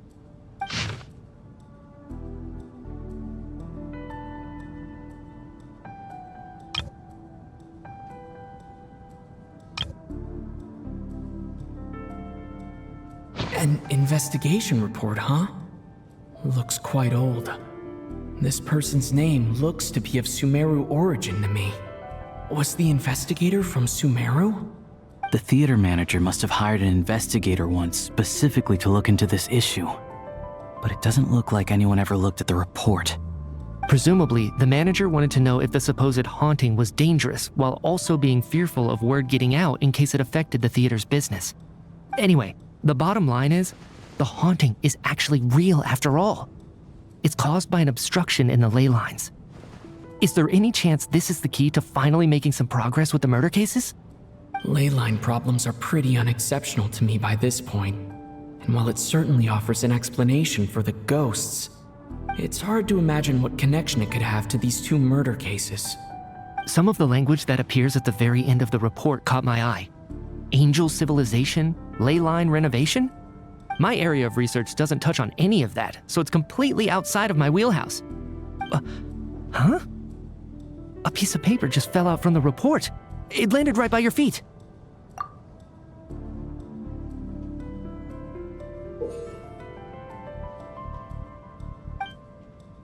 How unnerving. It was tucked inside the report, so it must be a note left by the author. Death is near. Is that supposed to be what's going on here? With us in the theater? But if so, how did the author foresee it? Could he predict the future somehow? Maybe things are more complicated than we thought. No, wait a second. If we take the report and the note at face value, they completely contradict one another. The report definitively concludes that the hauntings in the theater are harmless and cannot affect the real world. But the note seems to be warning of potential danger. The question is, what exactly does the note mean by death?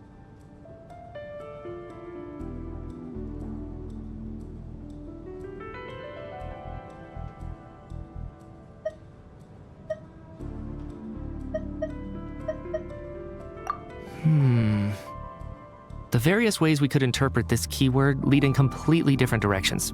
Let's pause our analysis here for now. I think we need more information.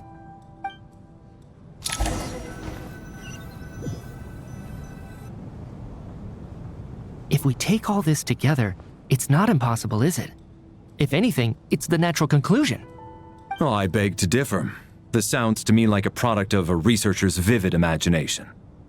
And perhaps it's because I'm still viewing this through the lens of a typical murder investigation.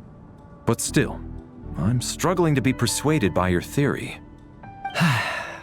Does it really sound that far-fetched? All right, well, let's treat that as speculation for now. I do agree with what you've said, so let's go with your idea for now. Good. Okay, now that we finally have some meaningful leads, I think it's time to reconvene. Let's get the others.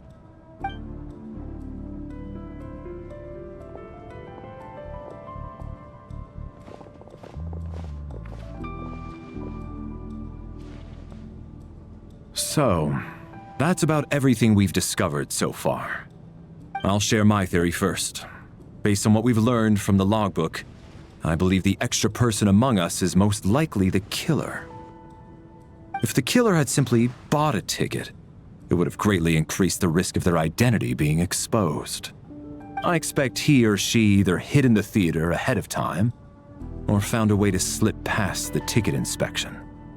They then blended in with the group and waited for an opportunity to strike.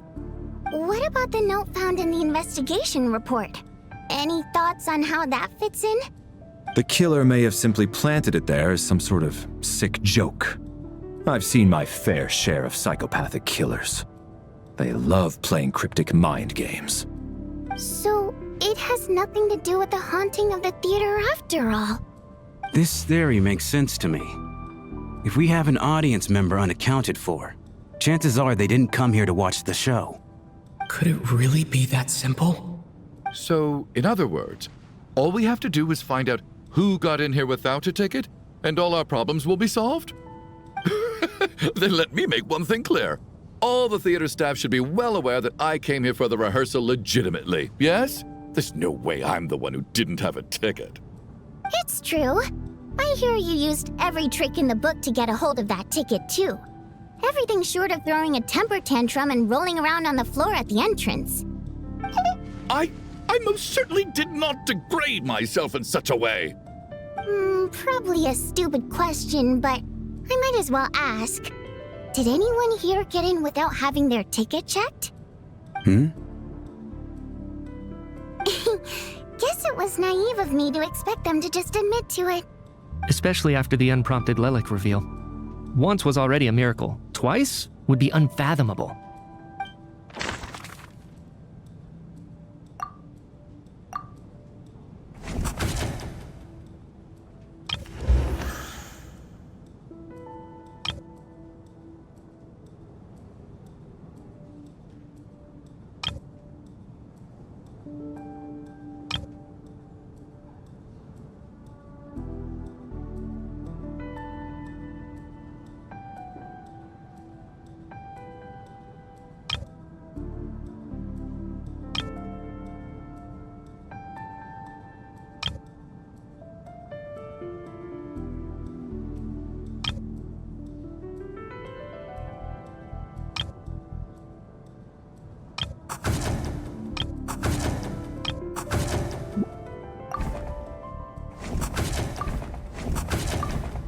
have to catch this extra person, even if only for the victim's sake.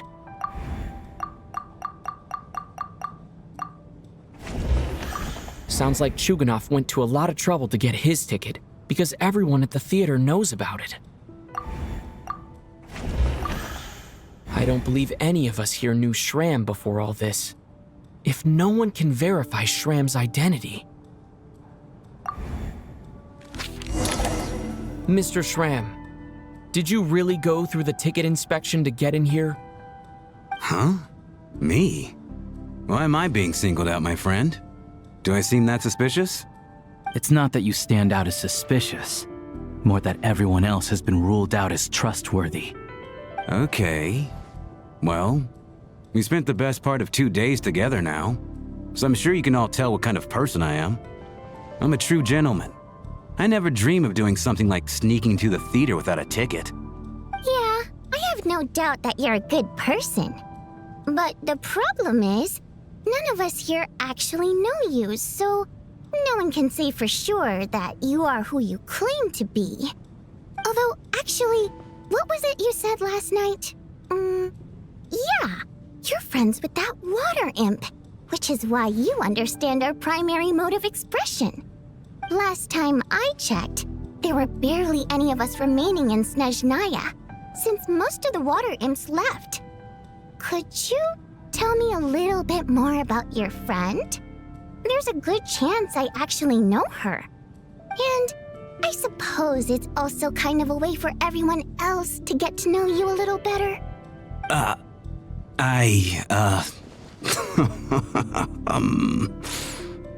Good grief. Are you blushing? Pull yourself together, man. Stop giggling like a teenage boy. It's revolting. Hey, revolting is a little strong. All right, fine. I'll admit it. That water imp friend of mine, the truth is, we're dating. I was just the bodyguard hired by our family. But the stars must have aligned, because sparks began to fly between me and their daughter. Never in my wildest dreams did I think I'd get so lucky. We don't need details. Just get to the point. Okay. I'm just a little hesitant to reveal her name, that's all. You know how it is. These are delicate times. Even with me to protect her. If word gets out that she's dating a human, both the Fae and human factions will give her a hard time. Really? Wait, no. That can't be. Huh? Shram, what the devil are you talking about? Why is everyone looking at me like that? Surely you can understand where I'm coming from. Delicate times? Factions? Yes? You know, the Civil War? Last time I checked, the Fae and the humans were still at each other's throats. If I'm not mistaken, the last significant civil war in Snezhnayan history was over 400 years ago, when Her Majesty the Tsaritsa had just taken the throne and was consolidating her reign. What do you mean, 400 years ago? What's going on here? Is Shram from the past? All right, Mr. Mitya, you win this round. As far-fetched as it is, it appears that your theory may be correct. I'm just as amazed as you are. I didn't even believe it myself, to be honest. Is someone going to explain what's going on here? From the look on your face, you figured it out too, haven't you, Traveler?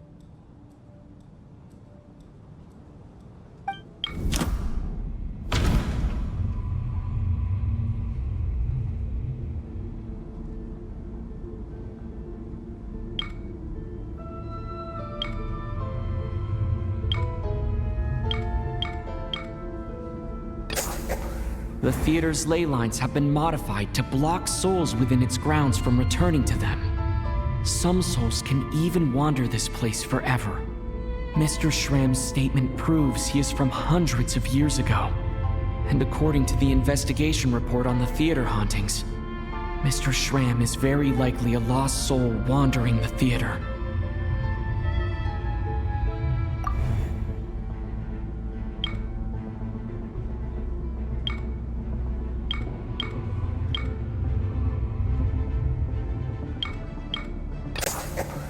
some unknown reason, the soul that has been wandering the theater due to the ley line issues has joined our group and blended in.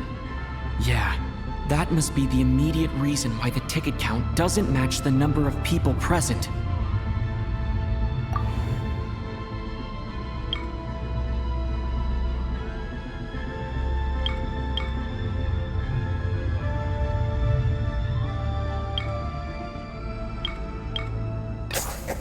The contents of the investigation report have been verified.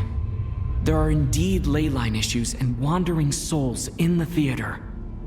Death likely symbolizes the deceased. Mr. Schramm, for instance. Death is near. That must mean that there's a dead person in our midst. That's the truth, isn't it?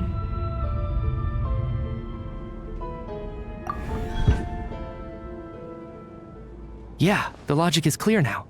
The investigation report said that there would be souls stuck wandering around the theater because the ley lines were cut off. Mr. Schramm must be one such soul who died in the theater a long time ago. In which case, that also makes him our extra person. So when the note said death is near, it must have been referring to death as in the deceased, people who died a long time ago. Someone who died a long time ago. In short, there's a dead person among us. The extra person we've been searching for is a ghost from the past. You mean I'm a ghost? No. Don't make jokes like that, my man. There must be some mistake. But even if I was dead, I know for a fact I didn't kill anyone these past 2 nights. Yeah, even if all that's true, the report also said the souls inside the theater can't affect reality, right? They're harmless. Then what if the problem isn't the souls at all, but the ley lines themselves? The ley lines have a powerful ability to attract and devour souls. Let's say that the ley lines are like a black hole, constantly seeking to engulf souls. But the souls that don't want to return are trying to avoid being sucked in. Why does this analogy sound so familiar? What happens when the black hole can't achieve its goal? I'm only speculating here, but what if it ended up swallowing innocent souls by mistake, or intentionally taking other souls to compensate? That could explain why we weren't able to determine a cause of death. If you're right, and their souls were devoured by the ley lines, it does make some sense. It does seem to explain a lot of the things we couldn't make sense of. Does that mean it's true? Except there's no concrete evidence. Mitya is relying on a lot of logical leaps. Still, it seems like the best explanation we have under the circumstances. All right, so how could Schramm not know that he's dead? Seems a little unlikely that he hasn't noticed anything unusual even after several days interacting with us. On the contrary, it's perfectly normal for a soul to wander the theater for centuries without questioning their existence or reason for being there. It's simply what's natural for them.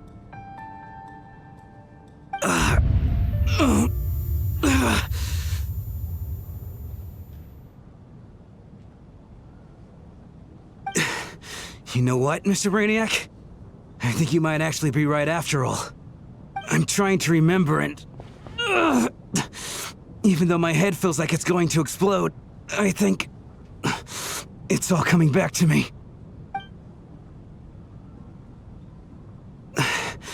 I was the one who didn't want to remember my own death, so I forced myself to forget. Well, I'm sure those are painful memories. My lady and I snuck out to go on a date one day. We bought tickets for the theater. It wasn't really my thing, but I was just happy to be together. All of a sudden, a group of people burst into the theater, shouting for all the water imps to get out, performers and audience members included. It was clear the conflict between humans and Fae had reached a boiling point. This time, the extremists were even coming after the water imps who had nothing to do with the war. I thought I could pull one over on them, so I took off my jacket, draped it over my lady, and tried to sneak out amid the chaos. But I got caught. They started shouting, calling me a traitor to humanity. But I was going to do whatever it took to buy her a chance to escape. No matter how many people stood in my way. I had to. Both as her bodyguard. And out of love. It's all right, friend. You can stop there if you want. You don't need to dig all that up again. It's just... Even now, I'm still struggling to accept the truth. How could I be dead? I'm sorry, everyone. If I'd known I was a dead man walking, I wouldn't have dragged you down with me. If I'm the cause of all this death, then punish me however you see fit. But, Mr. Shrim... No. I refuse to be a burden. I know what I have to do. You said I've been wandering the theater for centuries, right?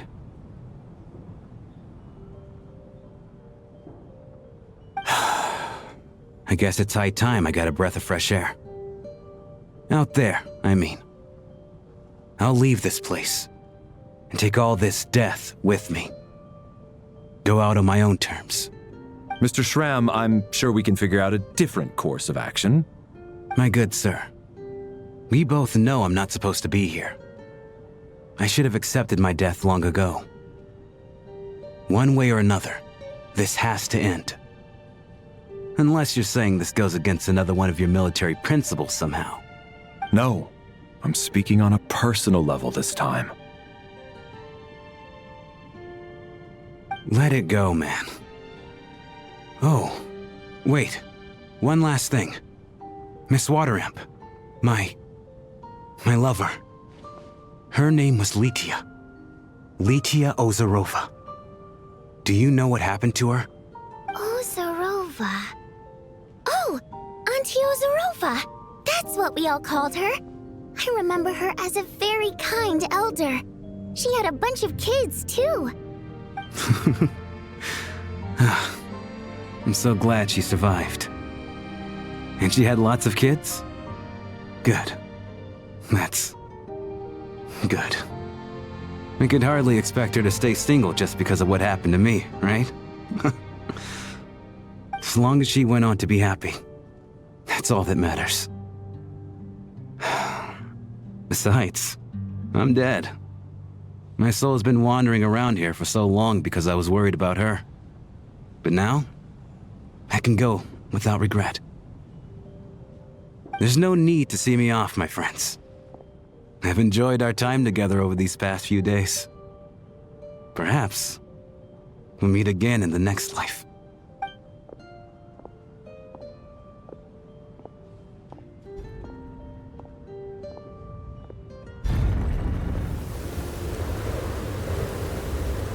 Take care, my man. I know Mr. Shrim was already dead, but... I still feel so sad. Death is cruel, no matter how we might try to make sense of it. So, was the conflict between Fae and humans really that bad back then? I was only little, so I don't remember much. It's terrible to think that so many innocent people had their lives turned upside down. Even the historical records about that time period don't say much about it. All people know is that the Tsaritsa founded the Fatui, drove out most of the Fae aristocracy without explanation, then used her terrifying power to suppress the humans. It seems to me like the Tsaritsa chose to make herself the enemy. She downplayed the conflict, directing whatever animosity both sides had for each other at herself instead. That's also why, despite how brutal the conflict was at the time, there hasn't been much lingering tension between humans and Fae since. Things have been fairly harmonious for the past few centuries. So, the Tsaritsa banished the Fae to protect the Fae living in the city? She offered herself up to be hated in exchange for peace. Maybe it's not quite as bad as it sounds. I don't think Her Majesty is too concerned if mortals hate her or not. And besides, there are very few who truly do. All this time, I had no idea. All right. If Mitya's theory is correct, then I think we can consider this matter settled. Let's all take a break.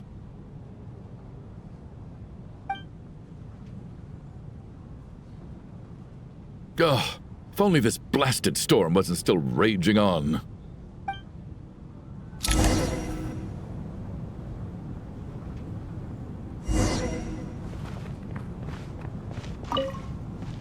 I was actually planning on hiring him as my bodyguard after we got out of here, you know. Oh, poor guy.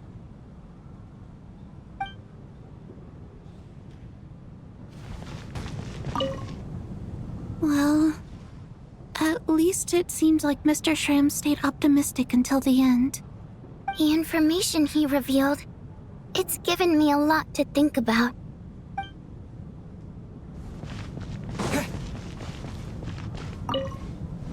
At least the lingering regret that kept him here has been put to rest.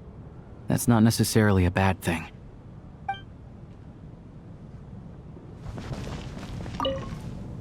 Even though Shram was already deceased, his decision to walk into the snowstorm was still a sacrifice, and a very brave one. This is one of the few times I don't feel at all happy to have my theory proven true.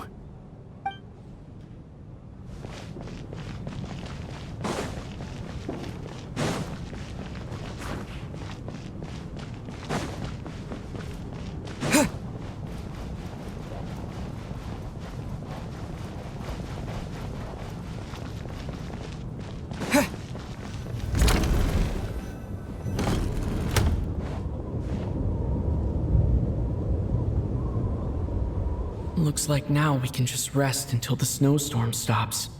I still can't believe Shram turned out to be a ghost who'd been in the theater for hundreds of years. To think he was dead this whole time. What a strange turn of events. Knock knock. Huh? Knock knock. You know the door isn't closed, right? You don't have to knock. Think of it as a signal then. When I'm entering someone else's room and I knock, I'm here as Odette. If I don't knock, it's Lelik. Thanks. So, why did you come to find me? Is there something I can help with? Vodyanitsa said you knew about my secret identity from the start. But when everyone was discussing who Lelik could be, you were worried that revealing what you knew would be unfair to me, so you kept it to yourself, right? Yes, I'm extremely grateful for that. It's nothing. I mean, you didn't hold what happened with Signora against me, so I should thank you for that as well. Actually, there's something else as well. I found myself in a situation similar to the one you were in when you helped conceal my identity. So I thought I'd come and ask you for advice. It's about Mitya. Before all of this, the last time I saw him, he was dead. As I'm sure you know, my goal as Lelik was to stop Project Stuja. Well, when I found out the tech lead for the experiment behind Project Stuja was Mitya, I immediately started planning to track him down and threaten him to back out. I often saw him around the theater, but I soon concluded that making my move there would risk exposing my identity. So I decided to infiltrate the Armory Palace and go directly to his lab. That way, the threat would be much more effective. Well, I suppose there was a bit of luck involved, but I am a Fatus, so I already had some familiarity with the building's layout. But when I finally made it to his lab, Mitya seemed to be dead. I checked his breathing and his pulse. He had no vital signs whatsoever. I'm certain of that. I thought maybe another anti-Project Stuja activist had beaten me to it, and chosen a much more brutal method, so I made myself scarce. That's why you were so on guard around Mitya that first night here. Yes. When I saw him sitting in the audience during the performance, I could barely contain the shock. To me, it was a miracle. Somehow, he'd come back from the dead. But then, the the murders started happening and things got so complicated that it wasn't really at the front of my mind. That is, until Mitya himself said there must be a dead person among us. Then I couldn't ignore it any longer. And yet, you thought that bringing it up right away would single Mitya out. Just like when everyone was suspecting Lelik. Exactly. I thought there could be something I was missing. Besides, we soon figured out that Mr. Schramm was a ghost. And we knew there was only one extra person. So we thought he had to be the one. But now, it seems like there's another candidate. I understand why you kept it to yourself. There was so much information being thrown around during that discussion. Bringing up Mitya would have just introduced more confusion. So, what do you think we should do? Let me confirm one thing first. When was it that you found Mitya dead? Around a week ago. Sometime in the afternoon. A week ago? That's earlier than I thought. I saw him just a few days ago at a restaurant. That definitely would have been after you found him dead. He seemed completely normal to me, chatting with Vodyanitsa, trying to avoid Valeri. So he was definitely alive on that day. Huh. Well, all I can say is I know what I saw. Here's a thought. The reason we even suspected a dead person could be among us was because of the problem with the theater's ley lines. But Mitya's death happened inside the Armory Palace. The ley lines affecting the theater shouldn't reach that far. You're right. I guess he doesn't fit the profile of the person we were searching for. I think the chances of it being him are very low. Surely he can't have died for real in the Armory Palace. Unless... Unless what? Unless he really did come back from the dead. You're right. Do you think we need to disclose this to the others? Huh, what's this? A private meet and greet? Where do I line up? That's not what's going on here. Well, I was just making the rounds. Thought I'd try to lighten the mood a bit. Vodyanitsa's handing out food if you're hungry.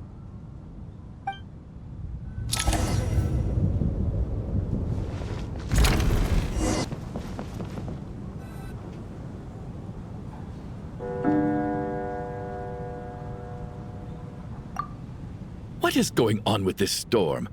Could it be connected to that monster that just arrived in Snezhnaya? I almost hope it is. Her Majesty the Tsaritsa left to vanquish that beast herself. We just need to wait for her triumphant return. Do you think people still feel the cold after they die? I'm wondering about Schramm. Oh, maybe we should have given him a coat before he went out there. Death itself is cold, isn't it? I'm sure the storm will embrace him. Well, I hope he has a safe journey. I'm going to miss him, I think. It's not like we can blame him for Rampana and Kulish's deaths. Thinking back on it, we barely made it out alive ourselves. Once we get out of here, how are we going to explain what happened to their families?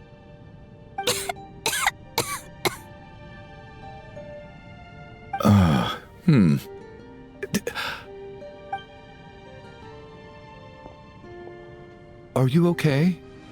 Here, take this. I've never used it.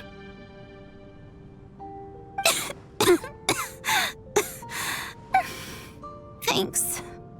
Look who's Mr. Nice Guy all of a sudden. Is it because Tonya stood up for you this morning? At least you know how to return a favor. Yeah, without Tonya, who knows how badly he would have been hurt. I told you already, I never intended to resort to violence. Duh, bunch of rascals. Little girl? I was rather surprised when you spoke up for me this morning. I didn't think I had many admirers here, so, thank you. Oh, no need to thank me. I said some bad stuff about you too. I've been, too embarrassed to admit it, but, you remind me a lot of my daughter. So kind to everyone, but never lets her old man off the hook. Unless my wife and I are having a fight, then she's always on my side. Especially when she was little. Every time I took her out...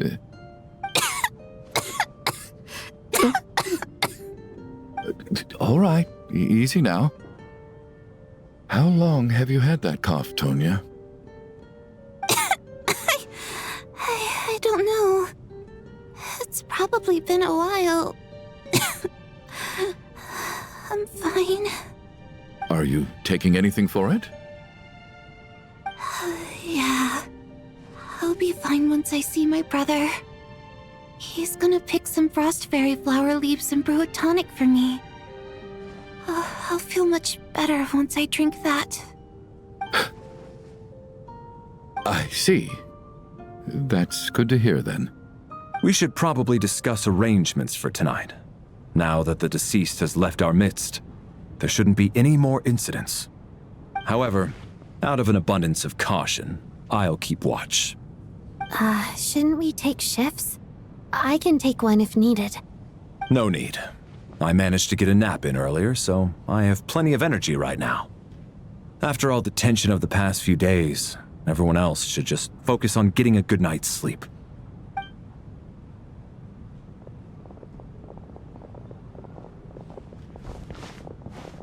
What a long day. This whole situation turned out to be way more complicated than I expected. But Valeri's right. I should just try to calm down and get some rest. The last thing I want is to give myself nightmares.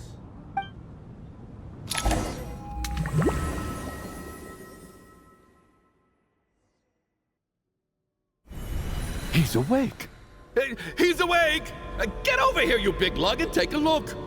If you must call me something, call me Mr. Door. The Black Mist is coming. You need to go. Are you all right? Can you walk? We just got attacked by monsters on our way up. That Mr. Door fellow protected us. He just seemed to come out of nowhere. Not much of a talker, but when it comes to taking down monsters, that man doesn't hold back. Curses! The Black Mist is catching up to us. We need to keep going. Mr. Door, I don't believe I've ever seen you around here before. Why is that? There's no need to try to get to know me. I'm just Mr. Door. I have to find the door that belongs to me. Oh, well, anyway, we're lucky to have you here. Mr. Door, monsters! Looking for trouble! I can just push these ones off. No need to thank me. This is where my duty lies. Fighting frog!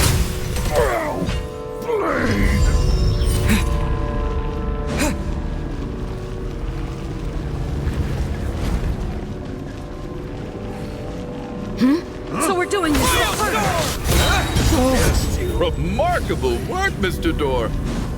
If I had your muscles, I'd do the same.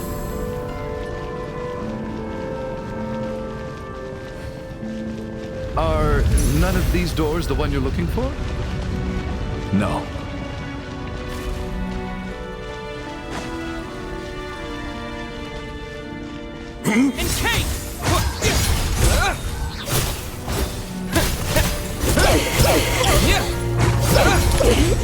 Impossible.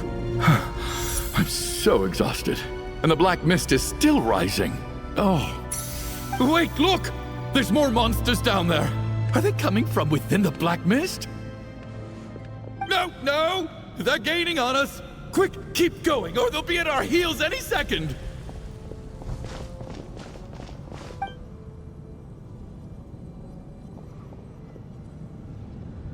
Mr. Door, what are you doing? We need to get out of here. They're coming! Found it. This is my door. What? You mean you're going to stay here? I am a door. This is where my duty lies. No! You saved us. We can't leave you behind. You must keep going. A door can only keep things out for so long. You must make haste. But... Oh, you're right. Let's go. We can't let Mr. Door's sacrifice be in vain.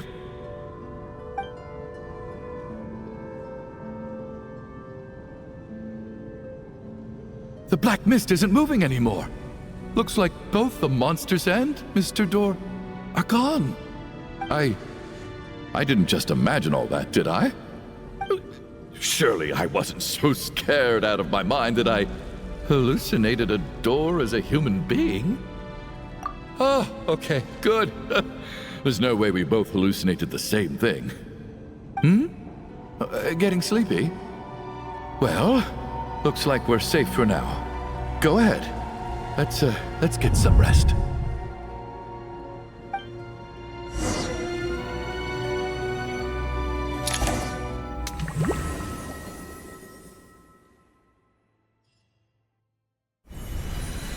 What time is it?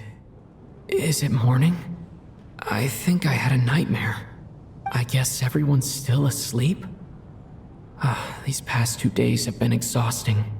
Valeri's keeping watch though, so he's probably the only one awake. Valeri?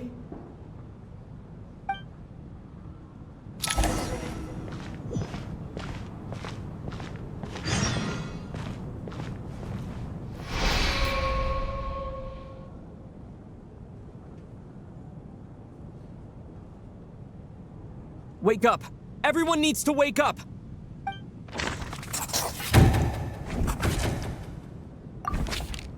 Just like the last 2 nights. No clear cause of death. I've been a real thorn in your side, haven't I, Mr. Valeri?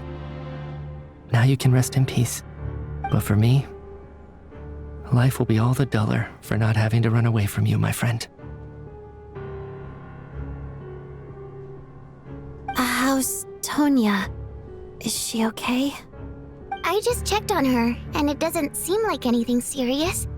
She's just exhausted from the past couple of days, and she's still recovering from her illness. We should let her sleep a bit longer. That means Valeri was the only one who died last night. If Valeri was awake and keeping watch, it would have been impossible to kill him without waking everyone else up. That much is certain. This is so frustrating. Why has nothing changed since yesterday? I thought we already dealt with the dead person causing all this. Actually, one thing has changed. There's only one victim this time, not 2. Does that mean...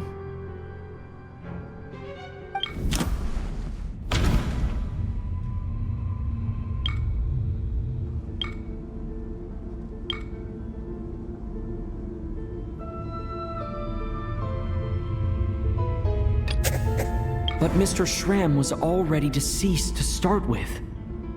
That doesn't seem very likely.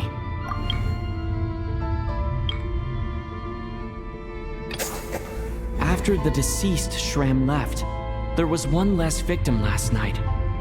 That more or less tracks. It's a reasonable conclusion, considering the only variable that changed. The number of people who die each night is equivalent to the number of dead among us. That's your theory, right? Exactly. We identified Mr. Schramm, and the night after he left, the death toll dropped from 2 to 1. By that logic, there must be one more dead person left among us. Another one? But there was only one person unaccounted for in the ticket checks, right? The head count should match up now. Having an extra person was definitely a cause for alarm, but being one person short isn't nearly as unusual.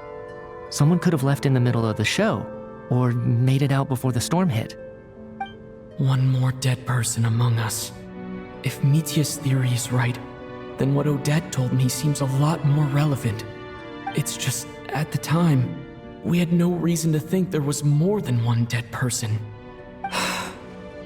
If only we'd taken it more seriously as a possibility, maybe this could have been avoided. I'm sorry. This is my fault. I had information that could have been helpful, but I held back. I should have brought it up right away.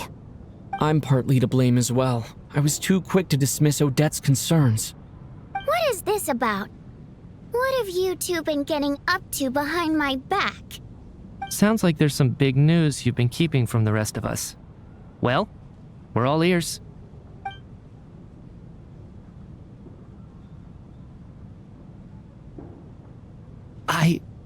I'm the dead person? Wow, that's certainly news to me. Odette and I talked about it yesterday, but we thought it just wasn't possible, so we left it at that. Yeah, I don't blame you. If I'd been there, I probably would have reached the same conclusion. It just sounds too unbelievable. Let me just try and verify this. I just scoured my memories trying to think back to the afternoon Miss Odette mentioned. But I honestly have no recollection of dying. That's where I'm different than Mr. Schramm. Having seen Mr. Mitya a few days ago myself, I also find it hard to believe he could be the other dead person among us. Well, if it isn't Mitya, then who? Do we vote on it? If you don't mind me asking, Traveler, I believe you mentioned that you know Tonya's brother. Had you ever met her before all this? No, never. Wait, are you saying... Now just 1 minute. I know where this is going. You can't just randomly point a finger at anyone you want. You're in the hot seat, and all of a sudden you want to divert our suspicions onto somebody else? Trying to pick a fight, Mr. Chuganov? Whenever you open your mouth, all you do is attack people, and I've had enough of it. If you don't want to engage in a civil discussion, you can shut up. You little brat! Did Mitya ask about Tonya because he suspects her? I suppose I only identified her by age, and nothing else. Could that mean... I'm just saying, you're going around casting suspicion on people for no reason. How could Tonya be dead? I can vouch for her if nothing else. I've seen her before. She's the sister of that Harbinger, isn't she? The one called Child. Oh, really? You're telling the truth? Since being here, I don't think I ever mentioned she was Child's sister specifically. Does Chuganov actually know her? If Chuganov can vouch for her, then it can't be Tonya either. In which case, it seems unlikely that there's another dead person among us at all. Miss Odette, could you go over that afternoon with me one more time, when you found me dead? No problem.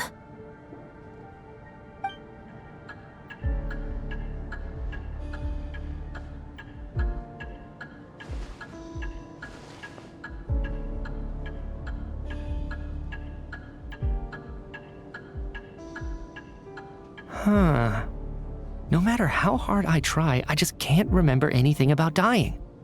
But I do remember something else. Miss Vodyanitsa, during our last meal together, I told you how some of the researchers were suffering from temporary memory loss. Do you remember that? Oh, yeah. You said it was hindering the progress of your experiments. You thought they were just under too much stress or something. Right. And even though I don't remember dying that day, I'm pretty sure I experienced something like amnesia. Some of my memories from that afternoon are missing. Are you suggesting you're missing the memory of your... Of course. How am I only just realizing this? Humans aren't necessarily aware of their own death. You mean being silently assassinated, or dying in your sleep? Situations like that? The researcher's amnesia. Suddenly it all makes sense. I must thank you, Odette. I think your perspective just helped me reach a breakthrough on a series of issues that have been troubling me for quite some time. All right. It's decided then. I'll be the one to leave today. Oh, leave? Hey, wait a minute. Aren't you rushing into this? What if you're wrong? You'll pay with your life.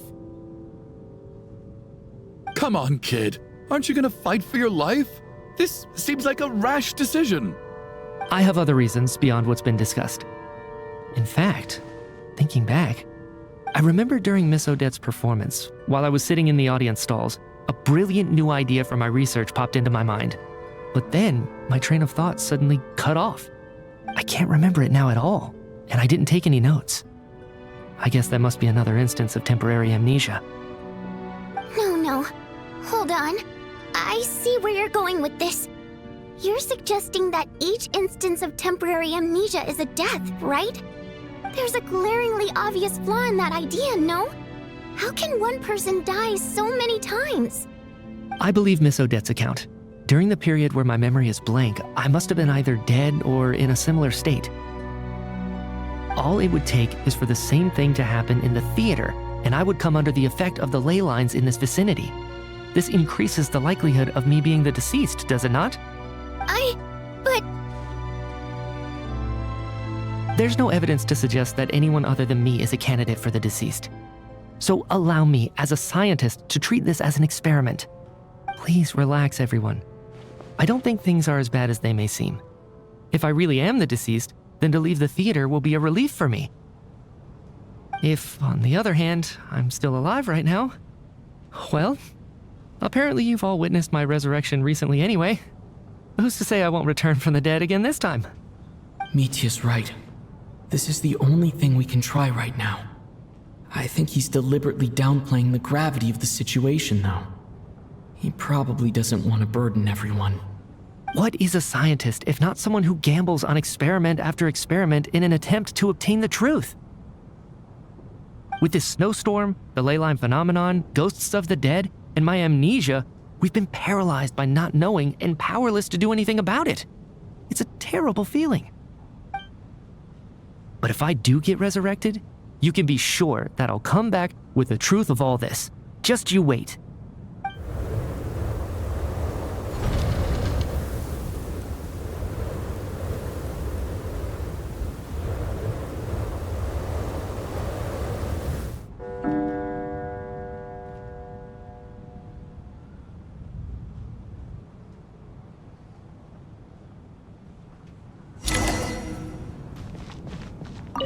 Oh, that Valeri guy was packing even more muscle than I thought. I can't believe how heavy he was. Hauling him over there nearly killed me. Ah, curse this confounded snowstorm. Go bother some other poor souls instead. What do you want? I'm not in the mood to talk right now.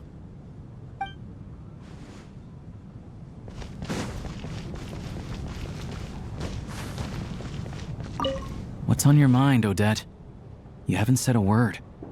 I was thinking about Mitya.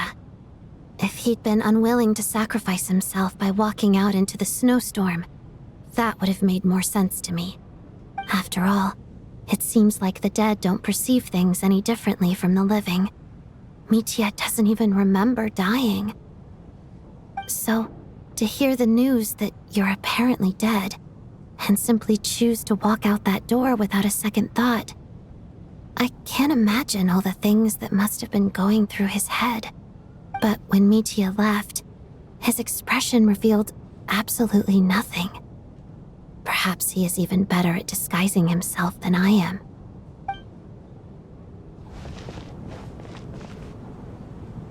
Poor Mr. Mitya. I didn't even get to see him one last time. Maybe it's a good thing that you weren't there to see it. It was a hard thing to watch. I hate goodbyes. Why does it feel like everyone around me is slowly disappearing? Not just in here, I mean. In the outside world, too. Maybe it's the realization that, at the end of life, everyone has to face it alone. Come to think of it, the main reason we're still alive right now is pure luck. Each morning here, for every one of us, there's the chance that we might not wake up. You could take it a step further and say that the same is true outside, too. Who can never be 100% sure when they drift off to sleep that they'll open their eyes again in the morning? If I make it out of here, I'm going to cherish every moment that I'm awake and live without any regrets. Without regrets.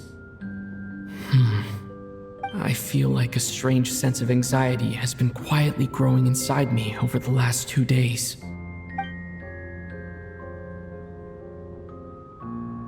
Are you okay? You look really glum. If something's bugging you, let's talk about it. There's only a few of us left here now. After everything we've been through, What's the point in keeping things bottled up? I have a travel companion named Paimon. Alyosha and Odette have met her before.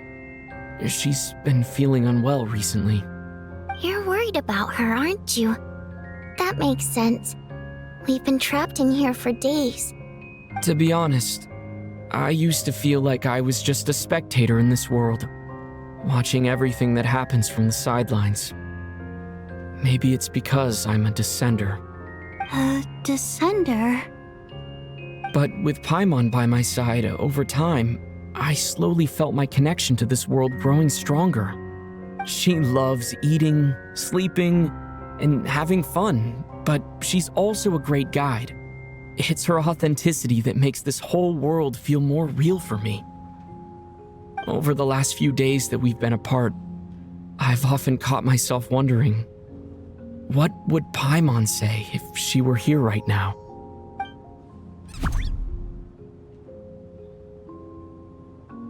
But by the time I snap out of it, the conversation has already moved on, and I'm still in my own little world. I'm trying to overcome this sense of detachment, but I really miss Paimon.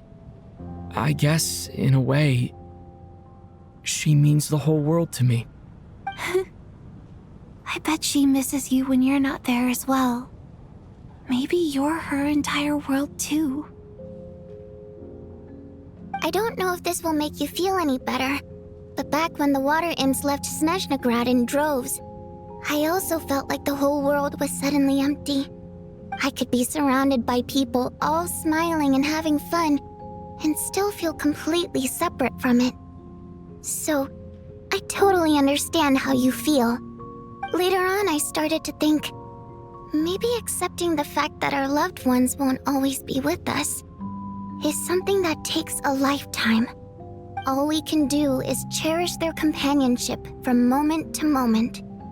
So, once we get out of here, you better hurry back to our side as fast as you can.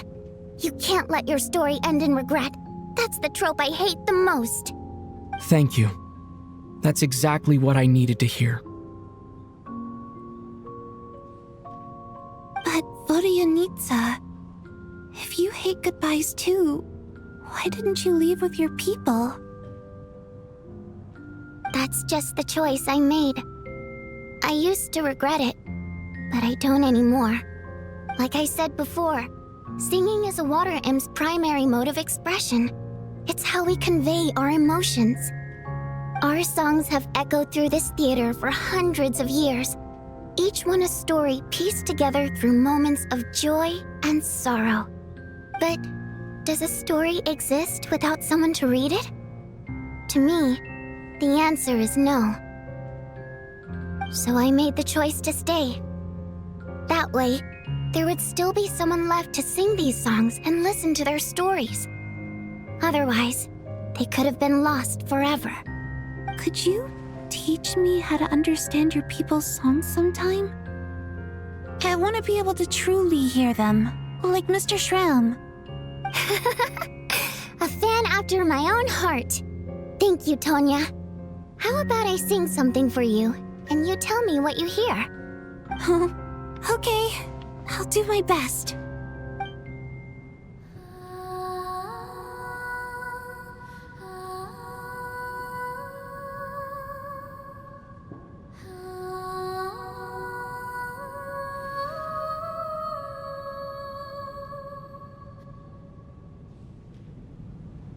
I've never heard that one before. I feel like I can hear a sense of longing somehow. I wonder why that is. Color me impressed, Tonya. You're a keen listener. Most people can only tell if a song is happy or sad. I didn't think you'd be able to pick up on such specific details.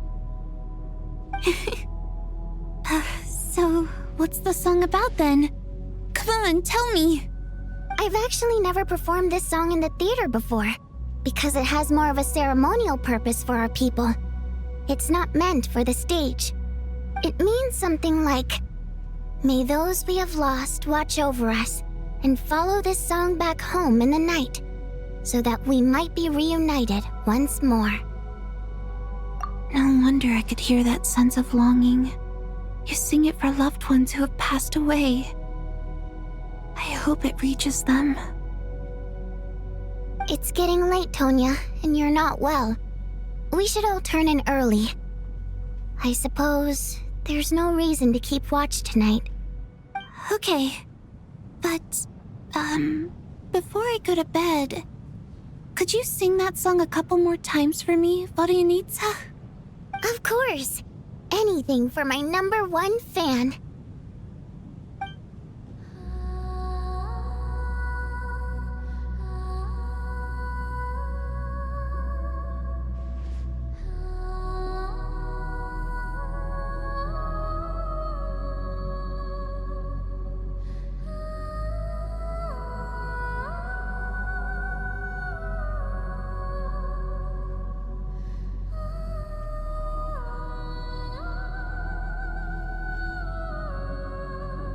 Once I get out of here, I definitely don't plan on ever coming back. But I guess that means I'll never get to hear Vodyanitsa sing again. That's a sad thought. Before I fall asleep, I should cherish this moment of companionship while it lasts.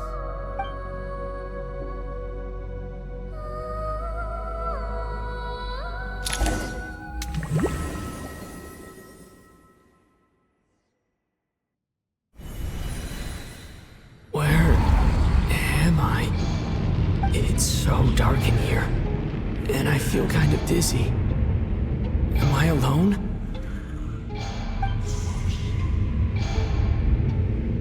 Huh? What was that noise?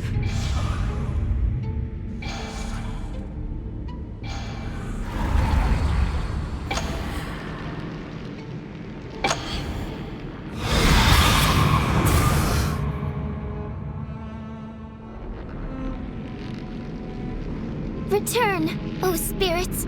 Fulfill your oath of protection.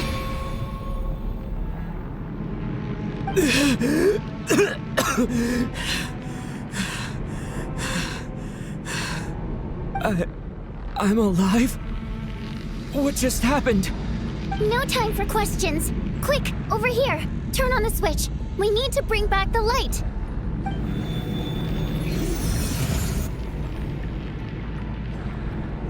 All right. We're safe. The spirit just now is called Night Prayer. The light subdues her, but she'll attack without a second thought in the dark. Sort of. I know it's hard, but you can't let this place go dark, or she'll kill you again. Yep. Luckily, I was here to resurrect you. Otherwise, that'd have been a real bummer. A bit more than a bummer, I'd say.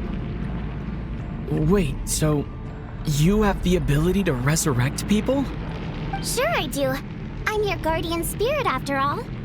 I specialize in soul recall. Oh, it's nice to meet you, by the way. Thanks.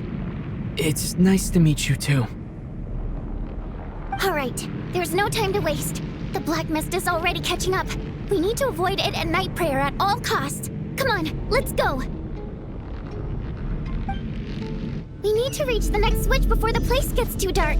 If we bring the light back, Night Prayer won't be able to get to us. Sweet, sweet light! It's back! Shh! It's Night Prayer. We need to move quick, but don't let her notice you. Look out!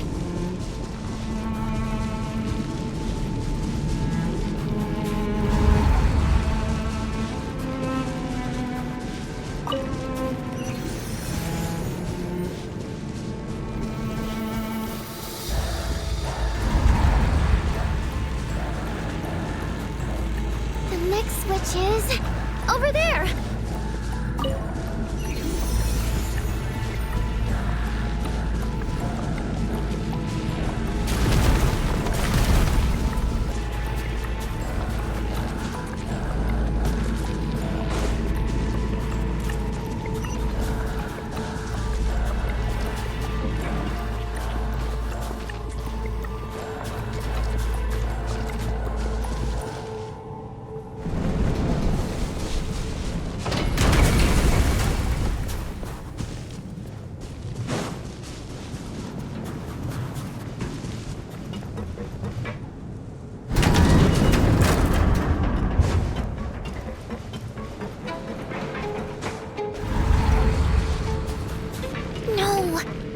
is here too. This can't be the only path. Let's head up there and take a look. The switch is just up ahead. Hurry!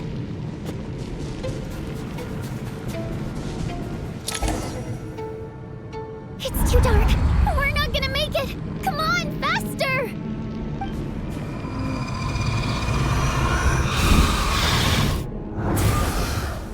Traveler! I won't let you die like this. Not on my watch.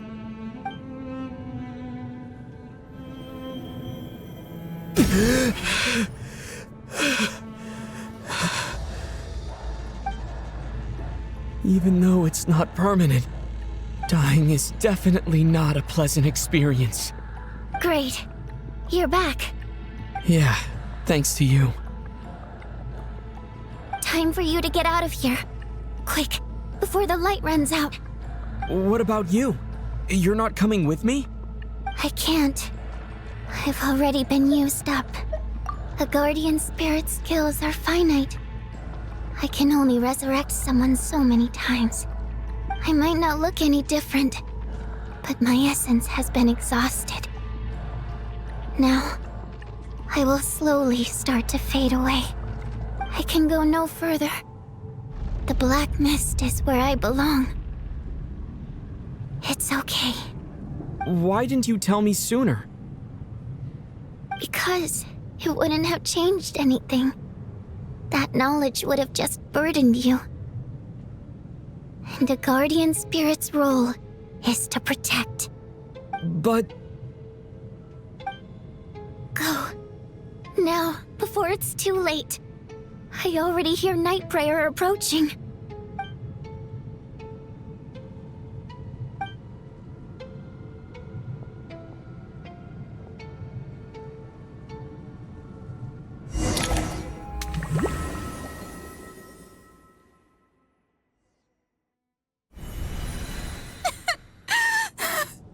Vodyanitsa!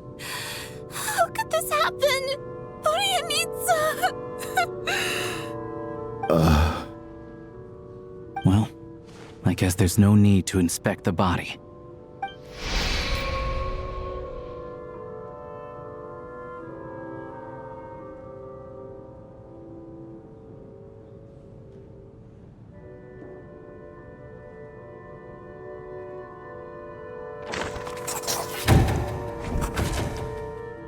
This wasn't supposed to happen.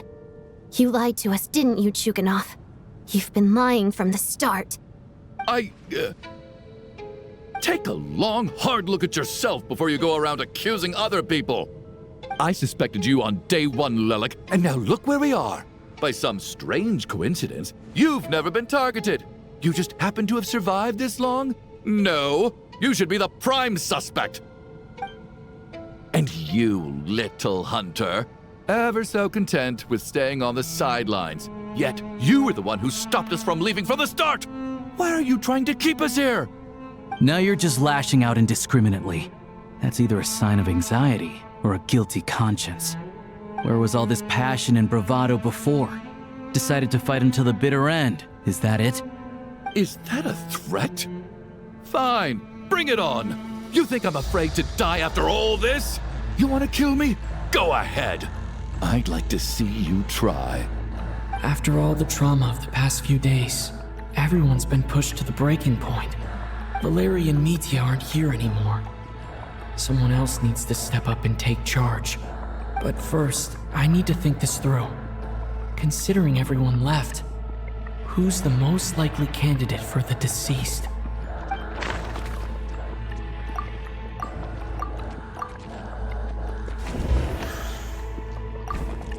Of those who remain, the only person we've never met before is Tonya. There is room to doubt her true identity. People are easily misled by first impressions. Now that I think about it, Child Sister was in fact a label I imposed on her due to my own assumptions. But Mr. Chuganov vouched for Tonya's identity yesterday, with basically no other possibilities left.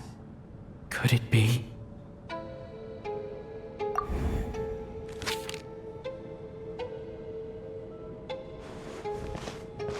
Tonya, how's Tusser been lately?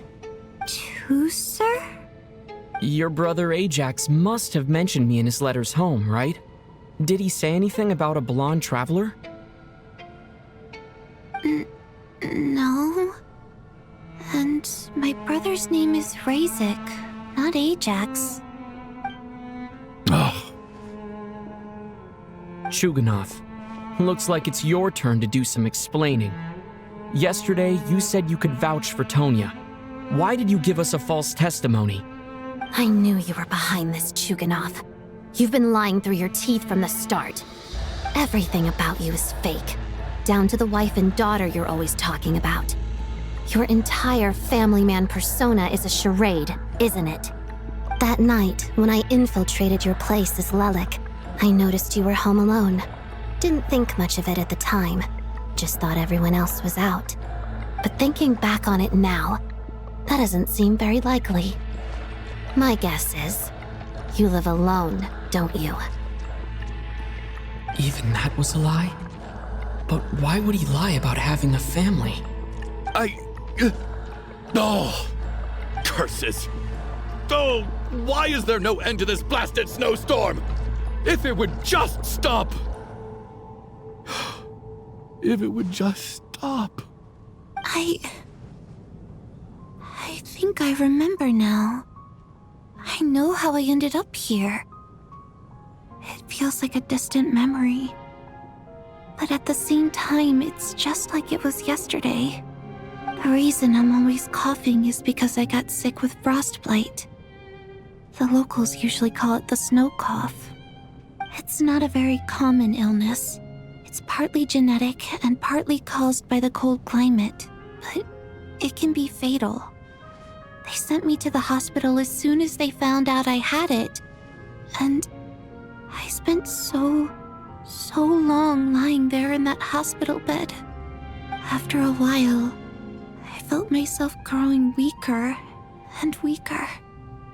Nothing seemed to be working anymore. Neither the treatment that the doctors were giving me, nor the medicine my brother was brewing from frost fairy flower leaves. So one day, I told my brother that I wanted him to take me outside for once, so things could be like they used to, just for one day. I wanted to meet loads of friends, experience new things. He agreed. He snuck me out of the hospital, and we escaped. We got to the theater, bought tickets, and went inside. Oh, it was all so exciting. I remember the show very clearly. It was amazing. But I found myself getting sleepier and sleepier. Oh, Tonya. When I woke up, I couldn't find my brother anywhere, so I guessed he'd already left. But there's no way he'd leave me behind. So I decided to stay here and wait for him. At the time, I figured he'd probably gone to brew some more medicine for me. I was planning to chew him out for abandoning me when he got back. Tonya, it sounds like by then you'd already... Yeah, I know. I understand now. Dead, aren't I? This cough and feeling weak, it's probably just my body's memory. After all of that, it turns out I can't blame my brother after all. I was the one who abandoned him. I'm sorry, everyone. I realized this much too late. It seems like death skewed my perception. And now I've dragged you all into this mess. Your name probably isn't even Tonya, is it? Didn't that ever strike you as odd over the last few days? Well, when I was little, my brother and I read a storybook, and Tonya is the name of one of the characters. When we escaped from the hospital, our family and the hospital security were looking everywhere for us. So when you first approached me and said my brother had sent you, and called me Tonya, I thought he must have chosen a fake name that only the two of us would know. Because he was afraid of getting caught. Now, It seems like that was just wishful thinking. At least your memory of death isn't painful. That is a small comfort. Now it's your turn, Chuganov. Talk to us. I believe no lie is ever told without a reason. You're right. I was lying. I happen to know that the Harbinger child and his sister Tonya managed to get tickets, so I lied to you and pretended I knew them. And yes, I was lying about my family too. The truth of the matter is, I lost them a long time ago. I just refused to accept reality. And now I've spent the second half of my life living a lie. I'm a joke. My daughter's name was Iskra. And before you ask, yes, Iskra, as in Iskra Manufacturing Plant. She also died from the snow cough. She was just 6 years old. If she were still alive today, she'd be around the same age as little Tonya here. After Iskra passed, my wife couldn't bear to face those memories either. So she chose to start a new life without me. One day when I came home from work and saw the empty room, I felt like I couldn't breathe. Subconsciously, I started to imagine that they were still there. I soon discovered that this was the only thing that made me feel any better, so I just embraced the delusion. Nothing more than a pathetic means of escapism, I know. But at least it's not a crime. So explain your false testimony then. The night before last, when I was chatting with Tonya, she mentioned that her brother would brew medicine for her from frost fairy flower leaves. Combined with her various symptoms, I suddenly understood everything, including the fact that she was deceased. The snow cough used to be an incurable illness. I would pick frost fairy flower leaves to brew medicine for Iskra too. It took hours and hours on the stove. But the year after my daughter passed away, the Jester of the Fatui announced that a cure for frostblight, also known as the snow cough, had finally been developed. It turned out that all previous treatments were completely ineffective. No better than random concoctions. That was the final straw for me. I just couldn't take it anymore. Just one more year. One more year, and everything would have been okay. So, more than anyone, I know full well that in this day and age, no one in their right mind would still be using frost flower leaves to brew medicine for the snow cough. Poor Miss Tonya, therefore, had to have been from an era when snow cough was still a terminal illness. So, you projected your daughter onto her? Even though you knew she was one of the dead? That doesn't make any sense. You knew she was already dead. What did you hope to achieve by protecting her?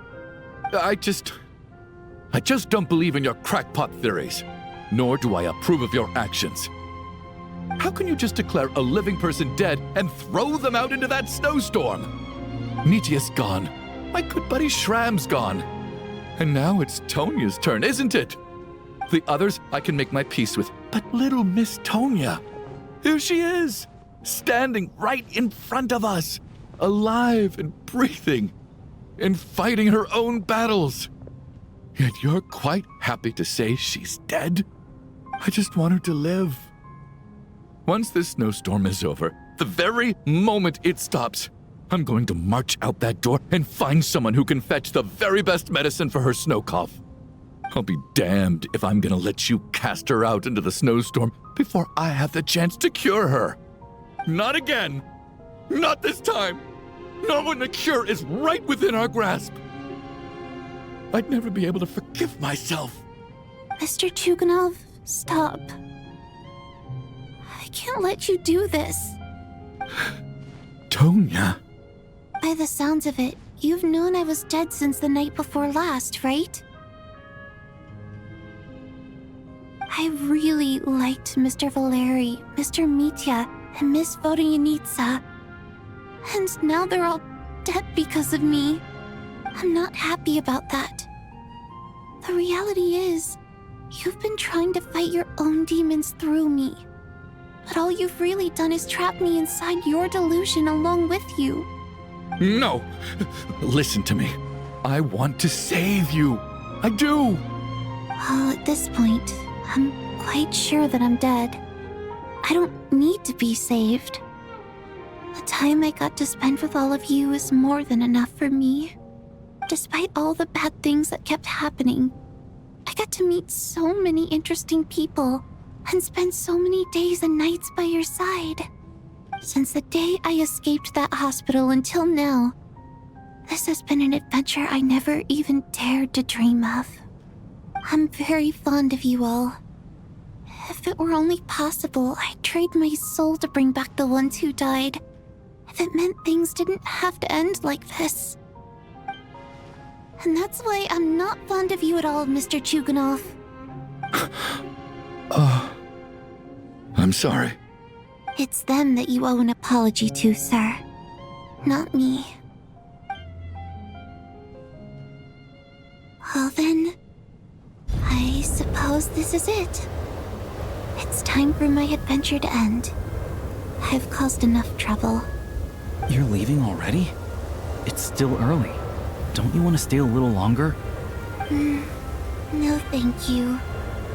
Oh, and by the way, my name is Patashka. It was nice meeting you all. Feels strange that we're only being properly introduced now that it's time to say goodbye. Patashka.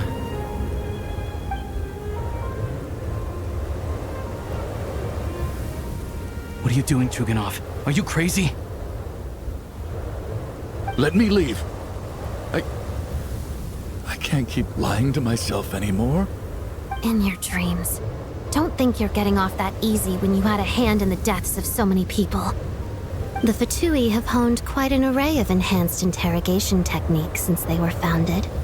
Once we're out of here, Lelik will personally give you a taste of every last one.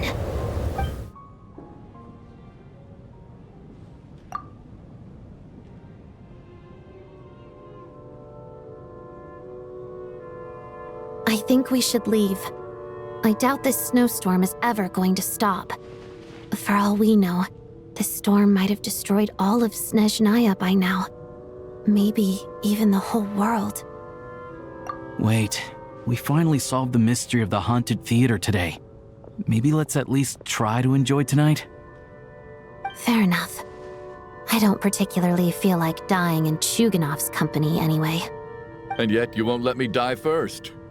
Hey, Chuganov, on a serious note, if we do make it out of here, you should close down that factory of yours. A lot of people are freezing thanks to you. Is this really the time to be discussing my factory? All right, fine. I'll shut it down. Doesn't matter to me anymore. Am I hearing things? Or was that a knock at the door?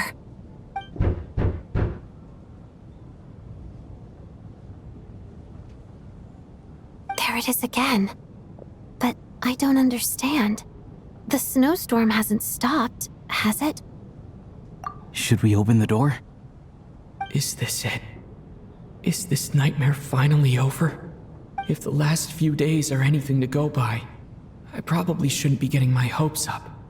Whatever lies beyond that door at this moment, it could be something even more terrifying than everything we've been through so far.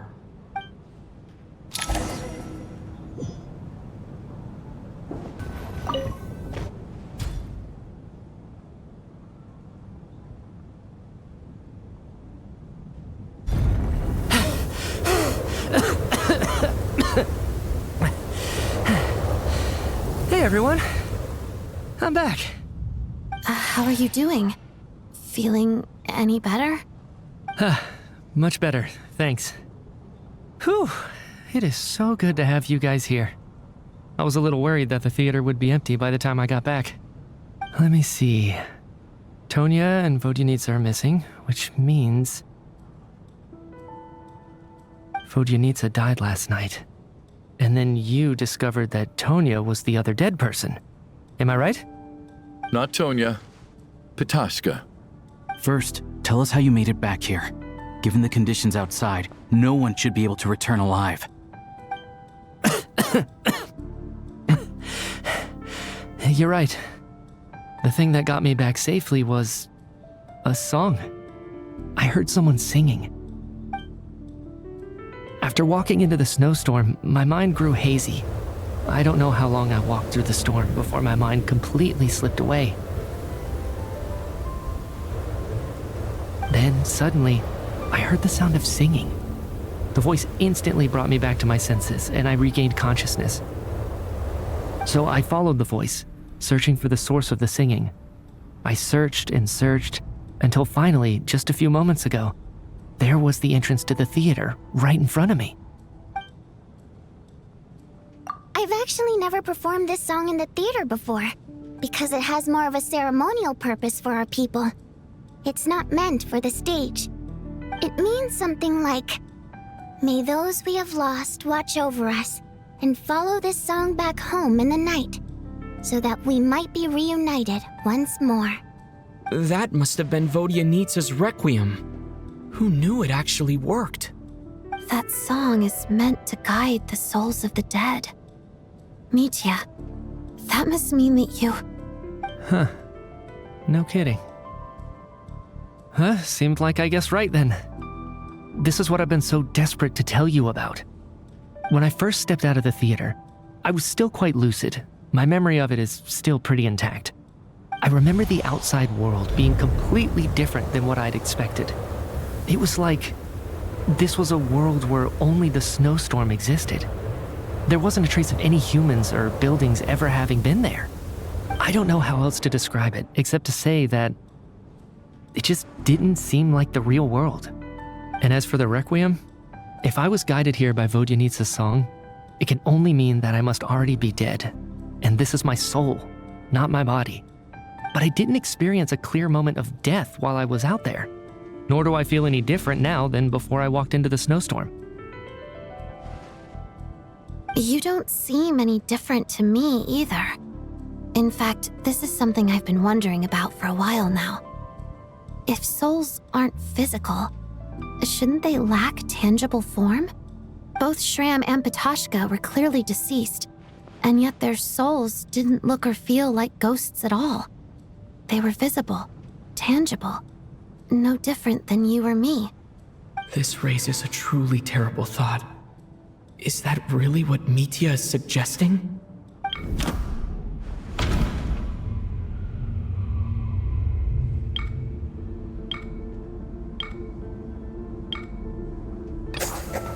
Mitya's soul was summoned back by the Requiem, confirming that he is indeed already dead.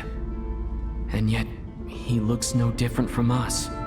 Of course, if even the long-deceased like Mr. Shram can blend in with us undetected, then maybe we've all been dead from the very start. And all of us are now souls wandering the theater.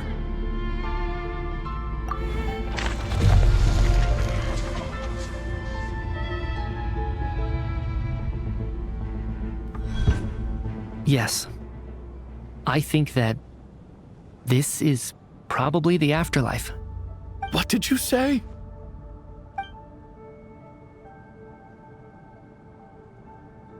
You heard me. We died in the theater. All of us did. But due to an obstruction in the theater's ley lines, our souls are trapped here, while an endless, infinite snowstorm rages outside. It's ironic, really. All that time, we were working so hard to figure out who the deceased among us were, when the truth was, we were all deceased. The only difference being some of us died more recently than others. Do you remember that note, "Death is near"? Seems like we misunderstood what it meant after all. Death was nearer than we wanted to think all along. The note simply meant that all of us were already dead. So all our attempts to survive, Our search for the deceased. It was all for nothing? Hard to say. At the very least, we helped 2 lost souls find clarity and go to where they belong. The presence of those 2 is probably what caused our souls to be drawn in by the ley lines. In which case, the deaths we've awoken to over the past few days were just souls returning to the ley lines for good. If what you're saying is true, doesn't that make us the lost souls now? Huh, no wonder. This afternoon, when I was moving Vodyanitsa's body, I noticed that the other bodies in the room hadn't decayed one bit after all these days. That's further proof that those aren't physical bodies at all, but merely our shells here in the afterlife. Am I really dead? This doesn't feel real to me at all. No, that's impossible. This cannot be how it all ends. I still find it hard to believe that all of us are dead. How exactly did we die in the real world? None of us have any memories of dying, right? Not even knowing how we died is preposterous. Good grief! Surely there has to be some reason. Exactly. It's hard to rest in peace when you don't even know how you died. It gave me lots to think about as I strode out into the snowstorm. I racked my brains trying to remember the cause of my death, the exact moment I died, the root of all of this, right up until my consciousness faded. Wait. Hold on. Right before I lost consciousness, I think I saw something. I can't remember. And I think I lost my notebook and pen. Mitya, your hand. Is that blood on your fingers? Huh? You're right. There's blood on the fingertips of my right hand. Looks like it's already dried. When did that happen? What the? I guess this was what I saw. I must have desperately drawn it in my own blood right before losing consciousness. What's wrong? Do you recognize the symbol? It's Renova, the ruler of death. Alyosha, do you still remember that Snezhnayan folktale you told me about? It was about the Grim Reaper. When someone's about to die, he appears as an incarnation of someone familiar to guide their soul into the afterlife. And as soon as you recognize his face, your life is over. I heard a similar tale when I was little. You think the Grim Reaper in this story refers to the ruler of death you mentioned? That's right, in which case, death is near could also mean that the Grim Reaper is here disguised in a familiar form. Death, the deceased, and the Grim Reaper? So it's a triple entendre. When I first saw this note, I thought it contradicted the investigation report. But now it seems like that was the whole intention. So the Grim Reaper deliberately misled us. Then, we started suspecting each other and searched for the deceased while they hid in plain sight. By that logic, the one person most likely to be the Grim Reaper incarnate is...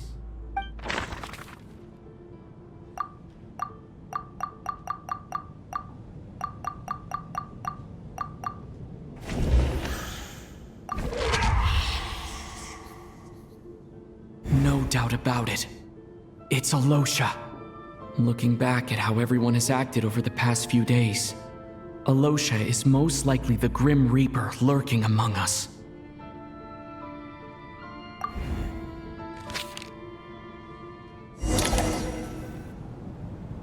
Is it you, Alyosha?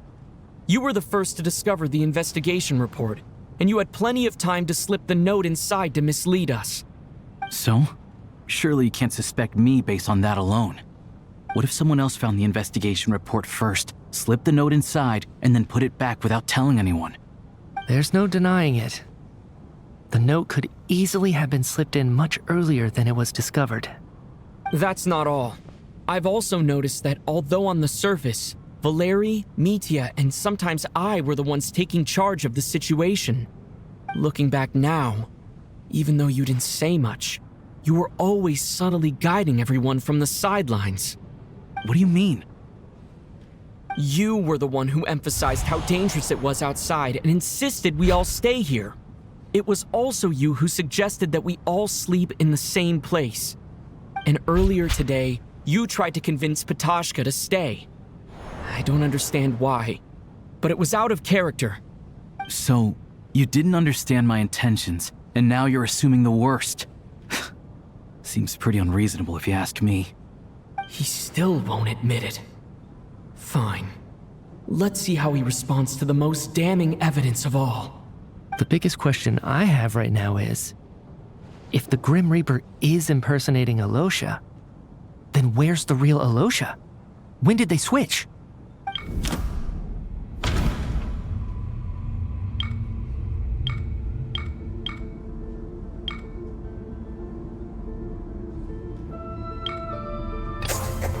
That's right. This was the moment. Right at the start. Before any victims had even emerged, Alyosha was switched with the Ruler of Death while everyone's guard was still down.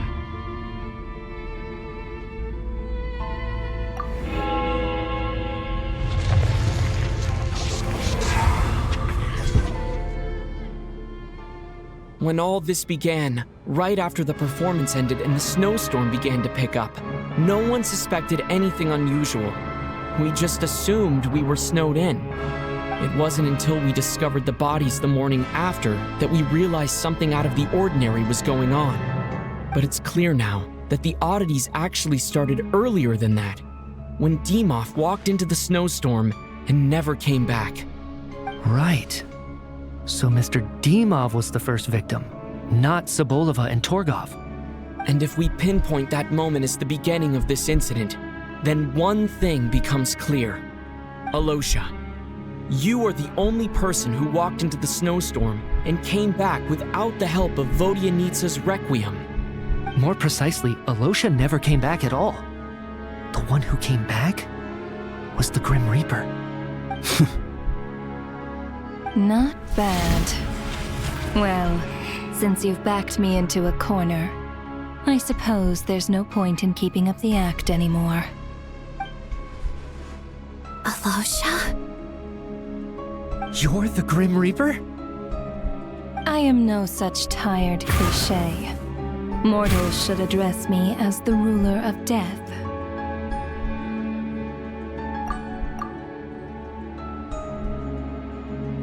Before being wiped out for good, you identified the two deceased, and even sensed my presence. A commendable achievement. Far beyond what I expected. I heard you can ferry souls. Those deaths each night. Were they your doing? Your initial conclusion was correct.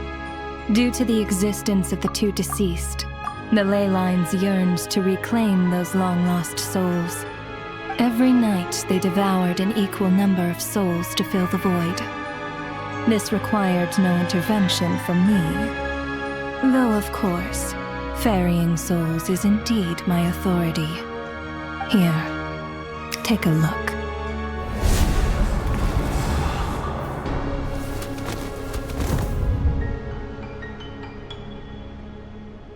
What are you doing? That takes care of today's too. Don't get so worked up. You are already dead, and your souls must return to the ley lines. I know we're already dead. You murdered us, didn't you? Murdered? No. Murder is when mortals usurp my authority. Death is my jurisdiction. If I require someone to die, I need not resort to such laborious methods as murder.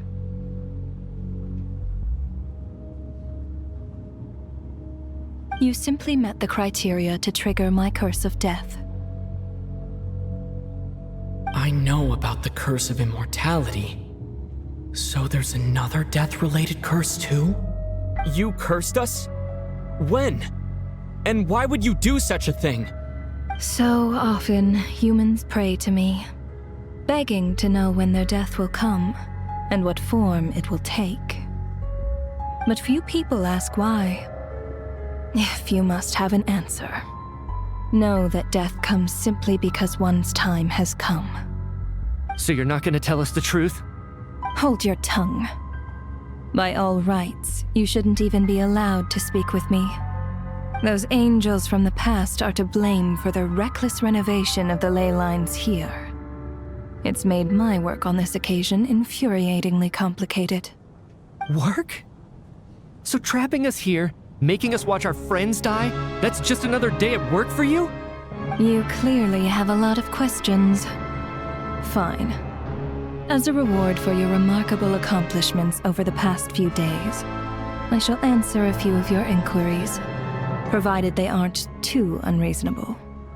After the physical body dies, the soul must return to the ley lines for that person's death to be considered complete. My work encompasses the entire process of death, including, naturally, the guiding of souls into the ley lines, with which you are now so familiar. You must also be rather familiar with Natlan's Night Kingdom, I presume? It was I who supported the creation of the Night Kingdom. It provided a convenient means of guiding the souls of Natlan. Here, too, the ley lines connected to the theater underwent some modifications. The angels hoped to make them capable of accommodating the souls of some special creations. But this actually hindered their ability to accept ordinary souls to some degree. This effect manifested itself after you died from the curse in the theater, leaving you stranded in the afterlife, unable to achieve a complete death. But if souls who die from the curse of death fail to return to the ley lines within a short window of time, they will miss their chance for good. Then, they will remain forever suspended between life and death, no longer subject to the authorities of either. So if you don't resolve this matter soon, and see all our souls return to the ley lines before long, we'll escape your control. Mitya is sharp. This must be what Renova was worried might happen, and the reason she got involved to begin with. But if you have the authority to guide souls, why didn't you just show yourself and get it over with? Why hide among us in the form of Alyosha? You seek to understand the mind of a god. Very well.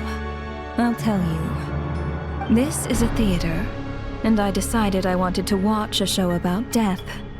That's why I encouraged you to take the events to the stage. I found myself getting quite immersed. I suppose the entertainment you provided makes up for all the trouble you've caused me by being so defiant in the face of death. There. Are you happy with my answer? Can't say I am. Really? But it fits the stereotypes you humans have about gods.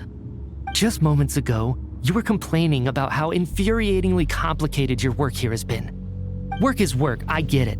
There are times when it's a huge pain, but you just have to get it done, right? That's a rather unique perspective for a human. You are in fact correct. There is a pain point in this case. Due to the obstruction in the theater's ley lines, there is a hard limit on the number of souls they can receive each day, making it impossible for me to ferry all your souls at once. Revealing my identity too soon would inevitably have led to futile resistance, and there was a risk that any souls who chose to run would disappear. Then there was the issue of the 2 lost souls you called the deceased. The way you resolved that quandary was all part of my design. That's what I don't understand. If all of us were souls of the dead, what made their presence among us special? For centuries, they have refused to return to the ley lines, exploiting the issues created by the angel civilization to resist being drawn in. Centuries of obsession accumulated during this process. You may think of this obsession as the resentment of the dead, and in this quantity, it was a bomb that could have detonated at any moment. It reached the point where I could not afford to leave it unchecked. But the only way to fix it was to help them acknowledge their own deaths, make peace with their regrets, and willingly walk into the snowstorm. Only then, with my guidance, could they finally return to the ley lines. Otherwise, you would not like to know what the consequences would have been. I vaguely remember seeing Batashka, but in the most terrifying form. Was that in a dream? Is that what would have become of her if she hadn't returned to the ley lines? I see your dreams brought you many revelations. So you see, death in fact grants wisdom to mortals. Souls connect to all things in the world and see the chain of cause and effect between them. It's nothing unusual. Anyway, giving psychological counseling to lost souls is not my strong suit. That is more of an angel's role. It was something I could not resolve directly using my authority, so I decided it was easier to leave the bomb defusal to you. Meanwhile, of course, their presence caused the souls of other members of your party to return to the ley lines each night. From where I stand, that was killing two birds with one stone. As both issues slowly resolved one another without me having to lift a finger, all I had to do was stay close by and keep the situation under control. Then use my authority to wrap things up at the end. And, of course, while I was at it, I thoroughly enjoyed watching this drama, dealing with death from a mortal perspective, play out on the stage. Sounds like you had it all figured out, Grim Reaper. I just did the math. You said there's a hard limit to the number of souls the ley lines here can receive each day. It's 2, isn't it? That much is obvious, even to a fool. It's time to review this whole affair. If the ley lines can only take in 2 people per day, I need to go over the deaths from these past few days again.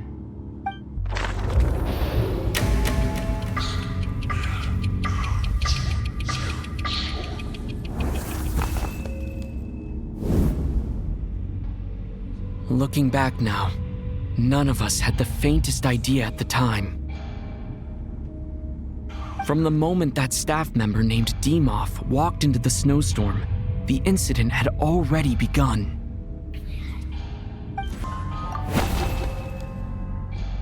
No.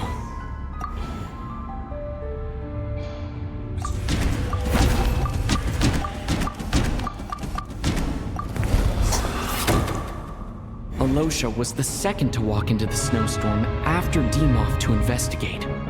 During this process, the ruler of death assumed his identity, making him one of the victims.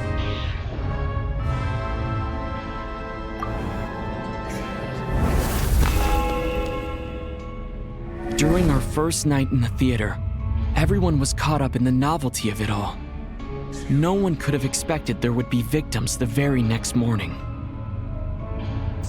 Despite all the confusion, and with the help of hindsight, we finally began to realize that something was amiss with the snowstorm.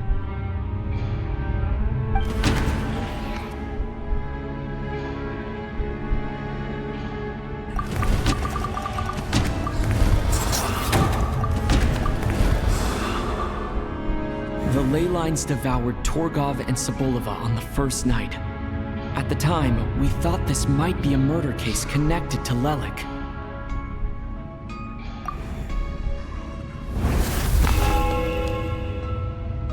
Odette and I spoke a lot that night. 3 people were on watch, but in the morning, we discovered that someone had fallen victim all the same.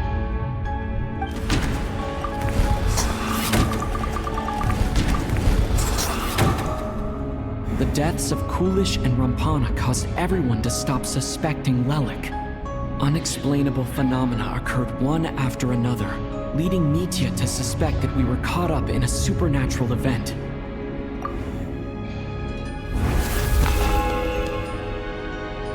Later, we discovered that there seemed to be an extra person among us, and subsequently discovered the existence of the deceased. Mr. Schramm realized he was the deceased and walked into the snowstorm to return to the ley lines of his own accord. It turns out there really was a dead person among us.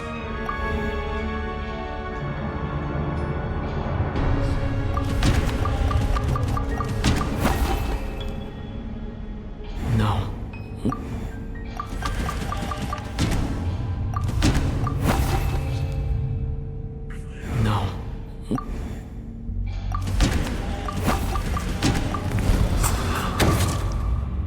thought it was all over, but Mr. Valeri's death was a rude awakening for everyone.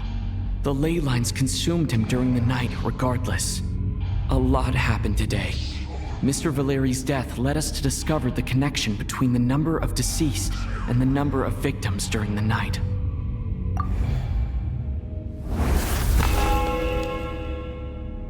The fact that there was more than one deceased seemed to bring us back to square one. Odette revealed some information she had been keeping to herself.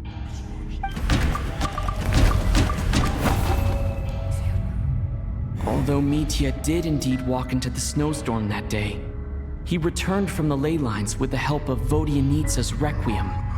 The void in the ley lines hasn't been filled, so let's rule out Mitya for now. Vodyanitsa was swallowed by the ley lines in her sleep, but the Requiem she sang before falling asleep was quite a game changer.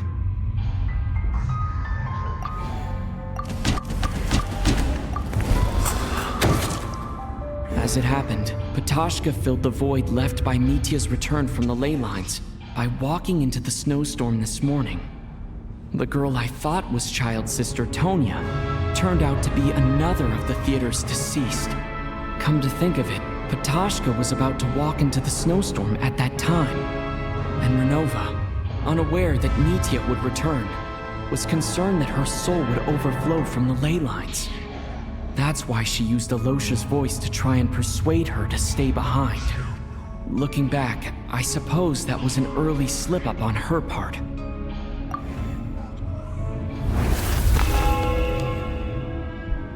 No one could have expected anyone who walked into the snowstorm to return. But just after nightfall, Mitya returned, bringing crucial information with him. Various truths began to surface, including that all of us were already dead and that the ruler of death was here among us. Then, after revealing her true form, Renova callously claimed 2 souls.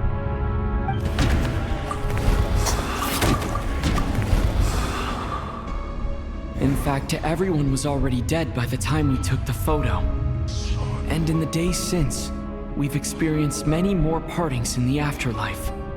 Now, only Mitya and I remain, and the true culprit behind everything still stands before us. In Mitya's eyes, I see the same anger and frustration that I feel.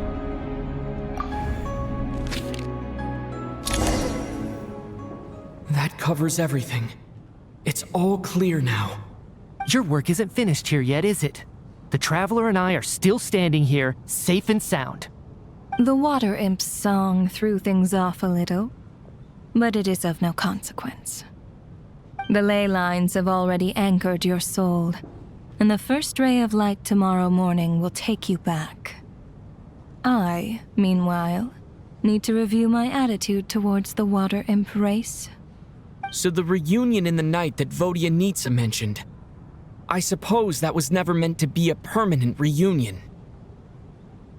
That just leaves you, Traveler. My power only allows me to temporarily separate your soul from your body. The ley lines of Tevat would not accept you, and your soul is firmly anchored to your body by your will. For a descender like you, who is not bound by Tevat's rules, your death can only be brought through the most violent of means, such as directly destroying either your body or soul. I have no interest in involving myself with Descenders, for now. Although, this may change if Asmodee remains missing, or you insist on interfering with our affairs. One last question then. All our struggles and sacrifices here, they were meaningless from the very beginning, weren't they? Death abides no reason. Besides, what you call sacrifice is merely a concept created by humanity. To me, it is nothing more than a self-indulgent charade in the face of death. Mere mortals fantasizing that their actions could reclaim something from my grasp. A truly laughable idea.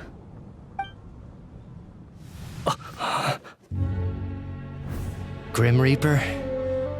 You really know how to get on my nerves. I'm not here to ingratiate myself with you. I kill merely because your deaths are necessary. Oh, you've made that quite clear. But humans don't take well to being scorned. Not even by the gods.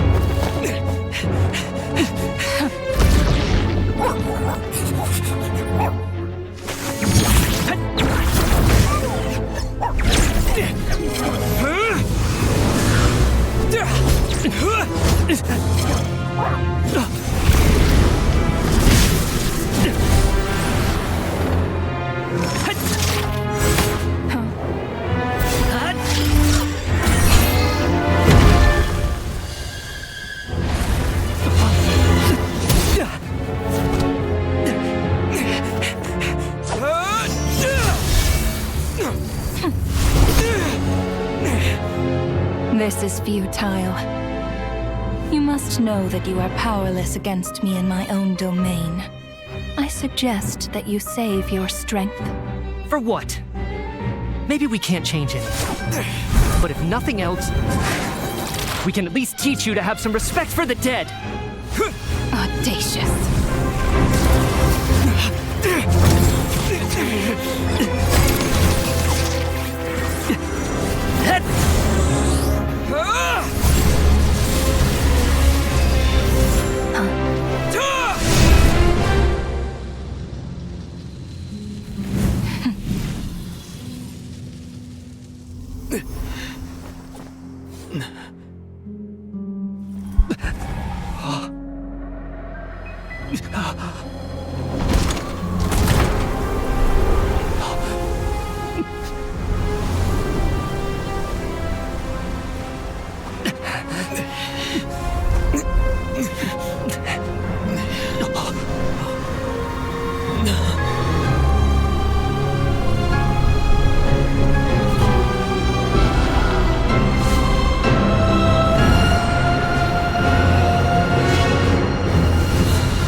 How are you holding up, Odette?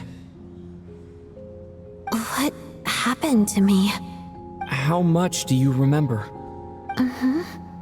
What do you mean? Is the performance over? I can't seem to recall what happened. Has Odette already forgotten?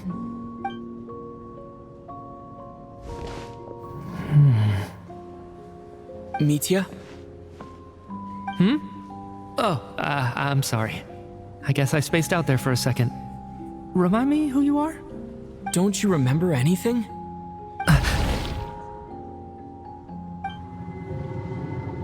Yeah, I remember now, comrade. Looks like we guessed right. Just like me when Odette found me at the Armory Palace. For some reason, everyone killed by the Ruler of Death eventually came back to life. Just with one catch. They forgot what happened while they were dead. Odette and the others have already forgotten everything. Why were you able to remember this time? Could this be the reason? You said this is the Ruler of Death's symbol, right? I don't see anything there. You don't? Huh. Okay, I guess that makes sense. I carved this into my hand in the afterlife, so it's not visible in the physical world. Does that mean I carved this symbol into my soul? What an unsettling thought. Still, at least I get to remember what happened. I suppose it's a blessing in disguise. What about you, though? The ruler of death mentioned that you're a descender? Is that why you can remember? A full explanation would get complicated very quickly, but that's essentially it. Well then, now that it's all over, let's figure out what we've learned. The first thing I notice is that everything here is precisely as we left it, right before our deaths. This confirms that time passes differently in the afterlife than in the real world. They say that right before death, time slows down, and your whole life flashes before your eyes. That must be how you know you have one foot in the afterlife by that point. Anyway, clearly the few days we spend in the afterlife probably only amounted to a few short minutes in the real world. This also aligns with previous reports of widespread temporary memory loss among the Armory Palace personnel. Now it seems likely that those were all brief deaths caused by the Grim Reaper's so-called curse of death. To those unaware of the truth, dying and coming back to life must feel similar to a short bout of catatonia.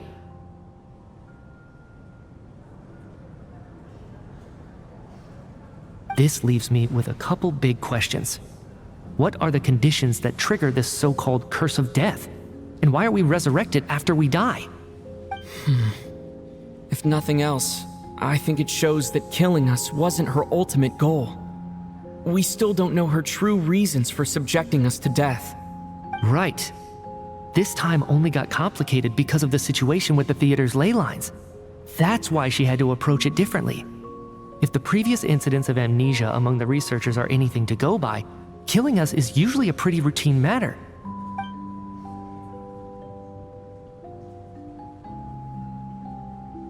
Come to think of it, wasn't I about to note something down before I died? I can't remember what it was, but I think it was something related to my research project. Sorry, Traveler. I'll catch up with you again later. Right now, I have to make a trip back to the Armory Palace. Sir, if I may, no one of your description has ever shown up in my investigations into Mr. Mitya's friends. Yet, you two seem very familiar with each other. Could you perhaps tell me where he was in such a rush to get to? And, by the way, have we ever crossed paths? Forgive the presumptuousness, but I feel a vague and indescribable sense of familiarity about you. I can explain everything. Could you help me gather everyone in the theater in one place?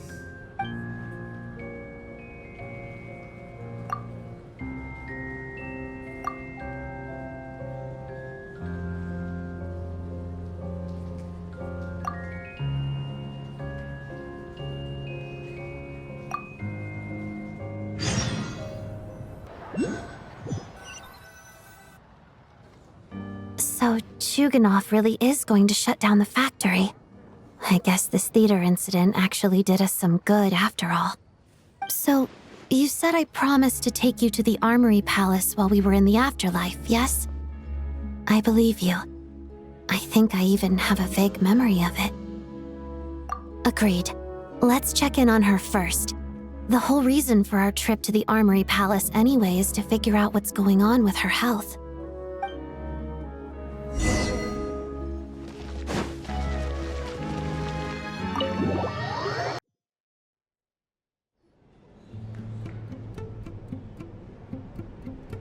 I'm finally back, even though a long time has passed from my perspective. As far as Paimon's concerned, I probably just went out to watch a very short show.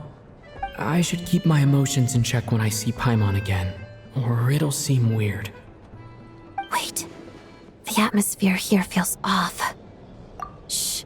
Stay quiet. Let's go inside and take a look.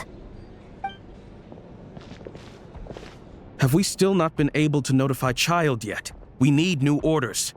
What if that person comes back again?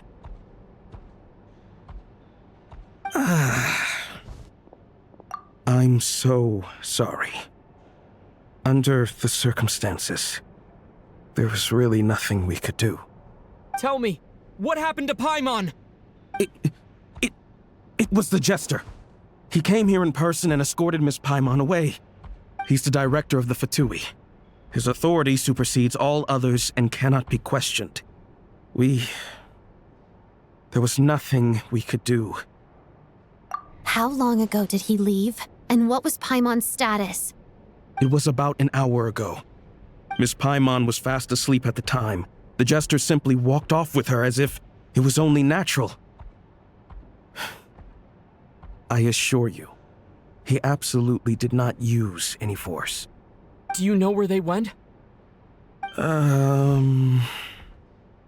The Armory Palace, most likely. Lord Piero, the Jester, has been overseeing the experiments there lately, keeping a close eye on their progress. Everyone in the Fatui has heard about it by now. I'm surprised he came in person.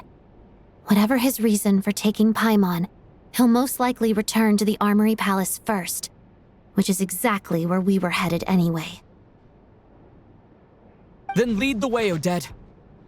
Okay, let's go.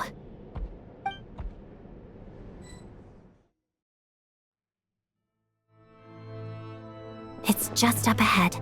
Quick, let's get inside. No, I'll go alone. You know I'm planning to force my way in. You're with the Fatui, so you should stay outside. I was hardly planning on taking you through the official channels anyway. I'm here to force my way in, just like you. I may be a Fatus, but I'm also Lelek, enemy of Project Stuja. Paimon's safety is paramount right now. With me around, you'll have an extra pair of hands. There might be devices inside that are easier for an insider to deal with. If you say so. Let's go. There's no time to hesitate.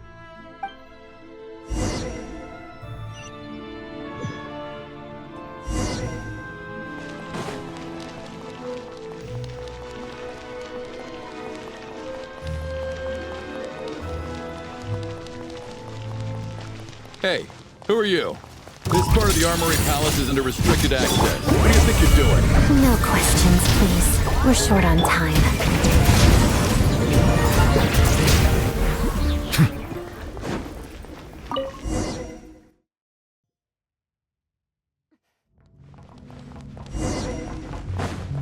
Now let's join me. I have a pass. Where are you coming from? So, you're intruders, huh? Waiting for what happens next! The Armory Palace is hidden this deep in? This place is much bigger than I imagined. They're conducting top-secret research, after all. The deeper it's hidden, the better, is standard Fatui logic. The style doesn't really look like the Fatui's handiwork, though. They must have requisitioned some structures from a past civilization. Looks like we're in for a tough fight. Intruders! Stay alert! Intruders? Don't come any close! Just what are you guys trying to do here? Short works your skull! Show no mercy! Strike a pose! One with nature! Mission! Together. Crystalline Adagio. Pirouette. Pretty sharp.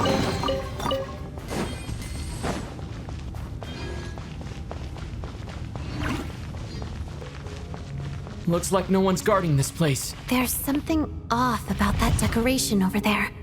Look out! Let's deal with these before we move on.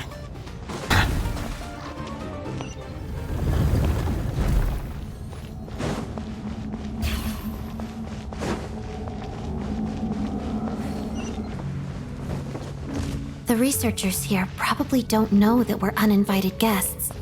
Let's try not to hurt them. What's the big star from the theater doing here? That's Miss Odette. She's a member of the Fatui. Don't tell me you didn't know that. Was the whole reason for Project Stuja to support the research here at the Armory Palace? Just what are the Fatui and the Tsaritsa planning?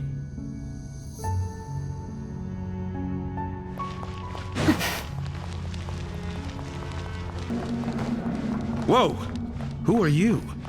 Never seen you around here before. Looks like there's no way through here. Maybe using the power of this prism could help?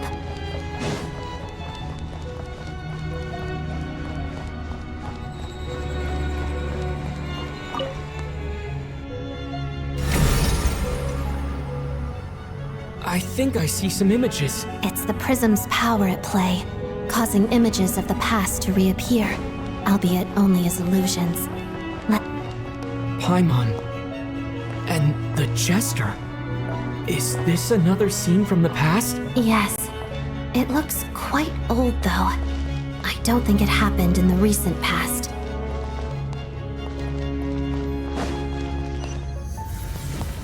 What's going on here? What happened? The source seems to be the Armory Palace. They must have started some large-scale experiment. Wait, what if this has something to do with Paimon? We need to hurry! We're almost there. The Armory Palace is just up ahead. Paimon, please be okay.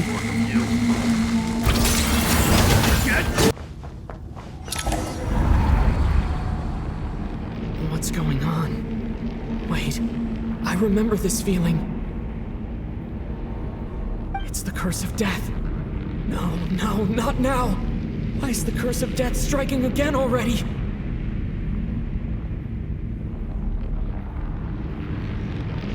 Odette!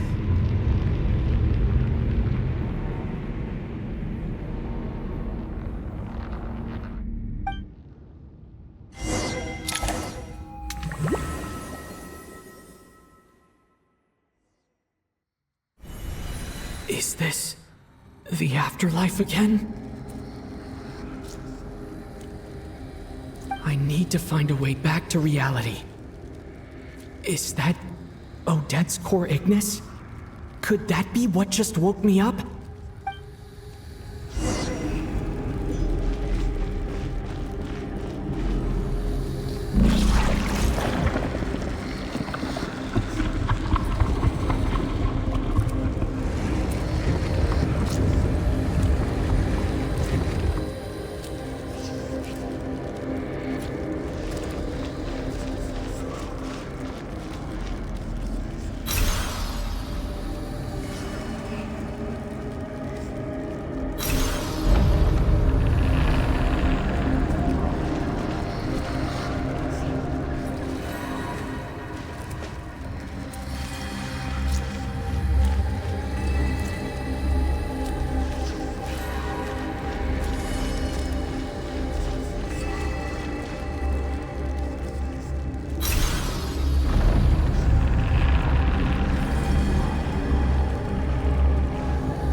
Odette?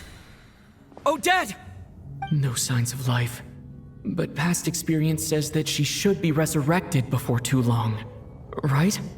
Did Odette intentionally use her core Ignis to guide my soul? I feel like something similar happened in a dream I had before. Thank you, Odette. If not for you, my soul wouldn't have found its way back to my body so quickly. And I might not have woken up so soon. But I'm sorry. I don't have time to protect you.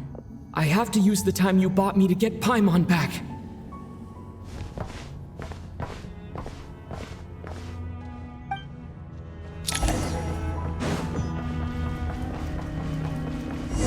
Sure enough, everyone here has been affected by the curse of death. Paimon!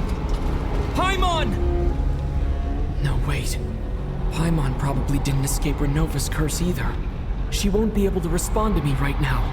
I'll have to find her myself.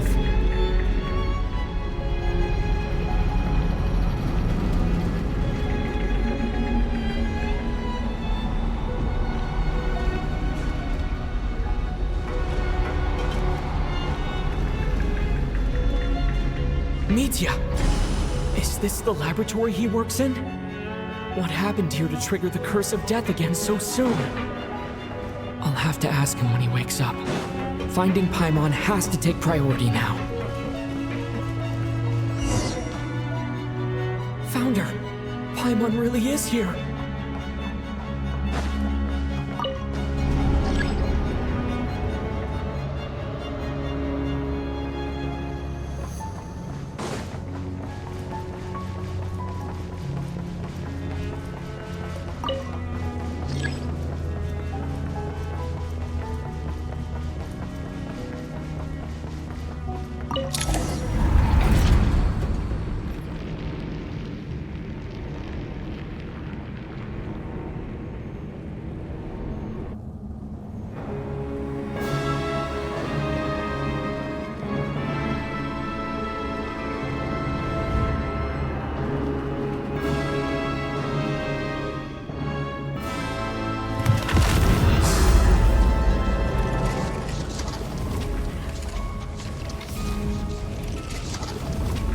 You don't learn, do you? You've already been involved in one mass death, and now you show up at the scene of another. This might have passed for a coincidence the first time, but a second time? Am I to assume you are intentionally interfering in Snezhnaya's affairs? Judging by your expression, it seems that you understand little of what is going on here. In that case, a word to the wise. Do not interfere in Snezhnaya's affairs. A civilization that fails to learn its lesson constantly depletes its own worth. It will one day lose any reason for its existence. And as a descender, you are perfectly suited to be the lifeline to which a dying civilization might desperately cling. Consider your position carefully. No advice needed. I'll make my own judgments. Suit yourself. When the day of reckoning arrives, not even a descender can hope to escape unscathed. The time for resurrection fast approaches. The mortals here are not yet worthy to behold my form. So that will be all for today.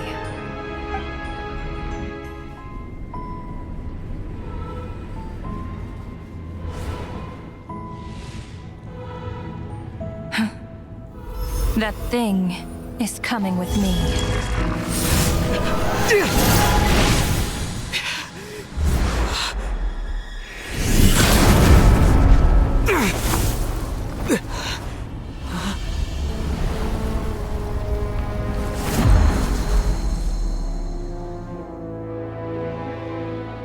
You awoke sooner than I thought. The curse of immortality is stubborn, unable to enter the ley lines, yet not content to remain a spirit. Ruler of death, what do you want? You perplex me. Both you and you. That thing may be a creation of Celestia, but it possesses none of Celestia's power, let alone authority. Your obsession with it baffles me. No matter, the resurrection will soon begin. It's worthless anyway. I'll reclaim it next time.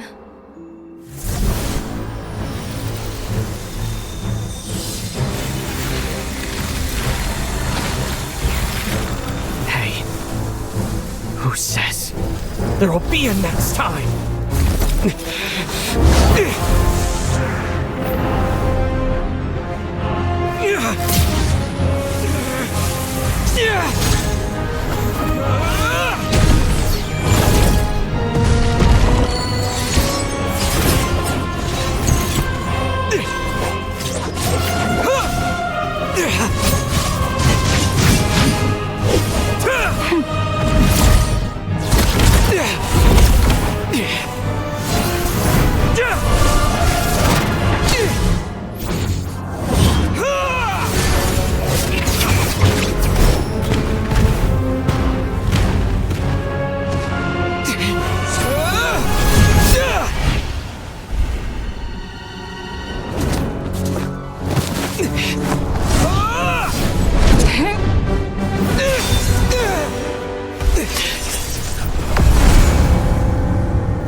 I missed you, Paimon. What are you talking about? We haven't even been apart for that long, have we? It was different this time. You seem to be in pretty good shape. Yeah, Paimon's back in tip-top condition. It's the weirdest thing. Paimon fell asleep earlier, and when she woke up, she found herself here. The Jester and that guy talking to him used some kind of energy on Paimon, and she could kind of feel it canceling out that other thing that was making her feel unwell. So, Mitya helped too? Apologies for leaving in such a hurry at the theater earlier. I was in a rush to verify some theories. Rest assured that your companion is perfectly safe. We reversed the effects that the experimental energy had on her. The Jester specifically instructed me to do so. I suppose this is our first official meeting, Traveler. I could not let Paimon suffer in her condition for a moment longer, and so I simply took her without explanation. I hope you do not mind. But why would a big shot like you care about what happens to Paimon? As I said when you first arrived in Snezhnaya, we once spent some time together in the distant past. Oh yeah, you did mention that. And Paimon did think you seemed strangely familiar the first time we met. I'm afraid the reminiscing will have to wait. Mitya, let us continue with the report. What conclusions, if any, did you reach from conducting the final experiment of our energy research ahead of schedule? The good news is, my hypothesis regarding the Ruler of Death has been verified.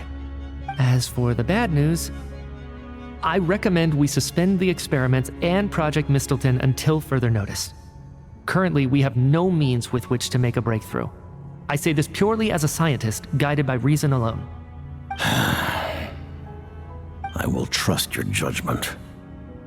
We shall put the project on hold until the Ruler of Death has been eliminated. Wait, what are you guys talking about?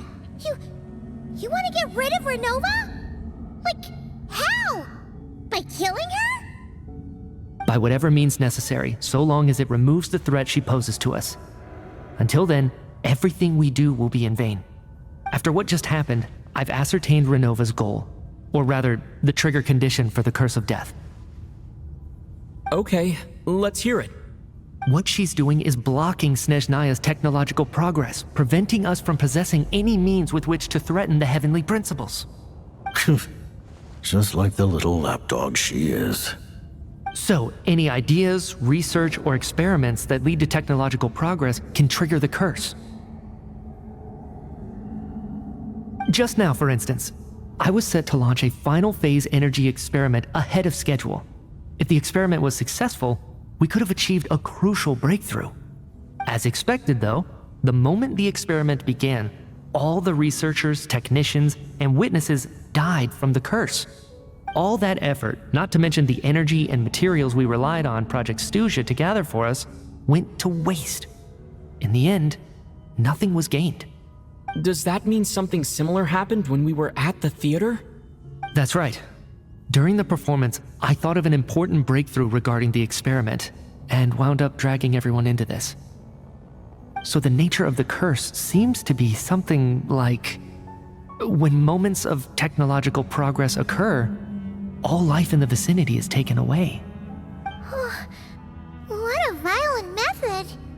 Of course, that meant the curse was normally limited to the Armory Palace. Since outsiders are forbidden from entering, this mass death phenomenon went unnoticed, until Odette came along. I believe she was the first witness. The Curse of Death was triggered just before she infiltrated the Armory Palace that day. But you mentioned something about a final stage experiment. Doesn't that mean you actually made some progress? That's right.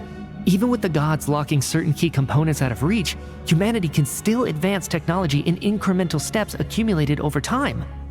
But, as I'm sure Renova anticipated, even incremental progress has its limits, a point where the truth you're seeking must be put to the test in an experiment. You mean, the experiment you were just about to do? Yes, We were at a critical juncture, a moment where the quantitative was about to translate into fundamental qualitative change. With this single experiment, we could have brought everything we've worked for to fruition.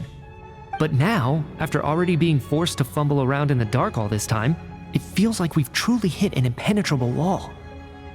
As long as Renova's curse of death persists, we won't be able to advance the experiment or obtain any results.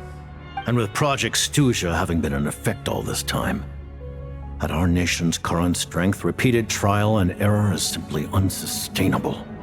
Only by eliminating Renova first will it be possible to continue advancing our plans.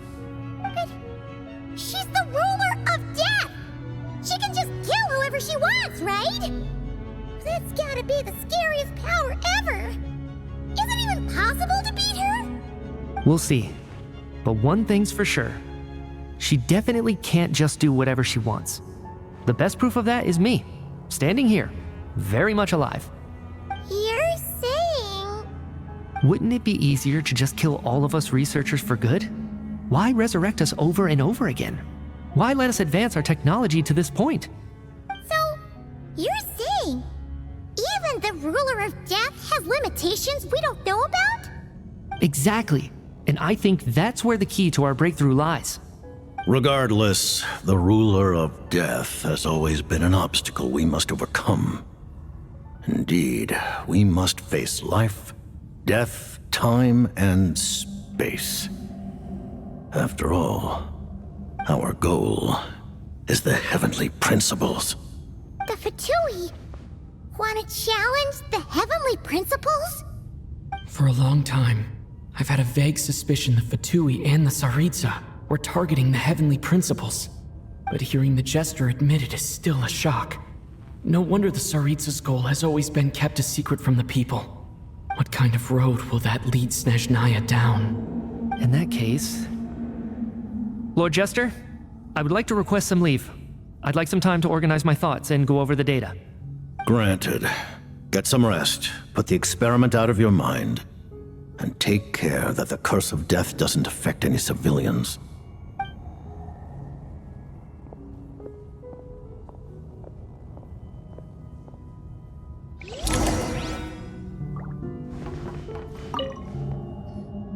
While there is yet time, allow me to offer you my hospitality, honored guest of Snezhnaya. Is there anything you wish to know? I remember hearing the term Mistleton from Columbina. Yeah! Paimon wanted to ask about that when the name came up just now. What is it? Paimon's heard of Project Stuja, but not this one. As you know, Project Stuja is a series of measures enacted to consolidate our nation's resources, the greater purpose of which is to serve Project Mistleton. Many of the things you have encountered thus far are essentially for the advancement of that project. This includes the Kuvaki Experimental Design Bureau in Nocturne. Researching Kuvaki was merely a facade. Its core objective was to use local resources and research findings to build Mistleton itself. And that's a weapon built for the final battle against the heavenly principles, isn't it? Huh? How did you know that? I was given some intel, and I made some deductions. Wait. You must mean that thing over there. Oh, Paimon's gotta take a closer look at this thing. Especially after you guys sent so many people to Nocturne to work on it. Kuvaki alone will not break through Celestia's defenses, let alone challenge the heavenly principles. The heavenly principles are no doubt accustomed to combating the power of the light realm, and elemental energy is simply the power of the human realm, converted to that form by the heavenly principles themselves. Any attempt to use this power against its creator would be a futile endeavor. For now, therefore, we have set our sights on the form of energy associated with the third descender and the stellar linchpins.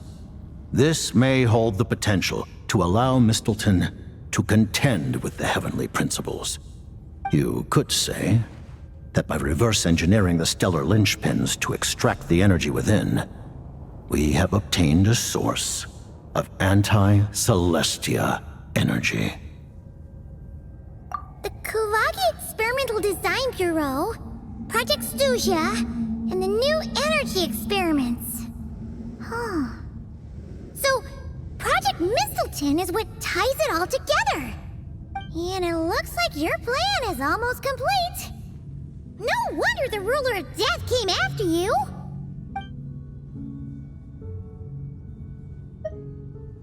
Her Majesty the Tsaritsa has embarked upon an expedition to vanquish a monster. Were it not for this, I imagine she would have been delighted to grant you an audience. Seems like the powers that be in Snezhnaya don't intend to hold my past conflicts with the Fatui against me. The Harbingers have been granted significant autonomy in retrieving the Gnosis.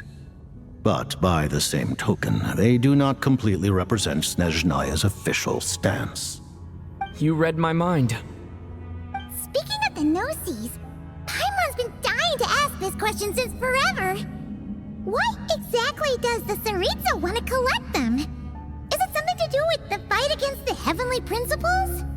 The Gnosis will undoubtedly serve as a key bargaining chip when she confronts the Heavenly Principles. Beyond that, you had best ask the Tsaritsa herself. I am not sure if this information is mine to disclose. What do you mean, not sure? Don't you make the rolls? You're the highest-ranking Harbinger! Ugh, never mind. Taking on the Heavenly Principles is something most people wouldn't even entertain in their wildest fantasies. Why is the Tsaritsa so fixated on this? Intervat today. Civilization is nothing but an illusion. Something whose very existence can be negated at any moment. Our civilization may very well be destroyed in the struggle, but as things stand, the Heavenly Principles could choose to negate our existence on a passing whim. And we must not sit back and accept that fate. Only by changing the state of affairs, only by overthrowing the Heavenly Principles, can our civilization truly be said to have taken root. Otherwise, the fate of the people of Conria and Hyperborea is a cycle doomed to repeat itself. Accepting potential destruction in return for getting to control your own fate. Furthermore, perhaps this is still somewhat difficult for you to understand. Are you aware that all the rules of this world are made up of curses? Huh? All of them? Paimon knows about the curse of death you mentioned, and the curse of immortality that you and Dainsleif have. Then the birth of the Hilichurls, the rules of Natlan's Ode of Resurrection. Those are curses too? Farina's long life seems to stem from a curse placed on her by Focalor as well. Yes. Even a god's love for humanity is a curse the Heavenly Principles inflicted upon the gods. What? The Tsaritsa has always had ample reason to hate the Heavenly Principles. If she can seize their authority, she will reconstruct the entire world, and when that time comes, humanity will be completely liberated from curses and lies. Look forward to it. It will be a world beyond your imagination.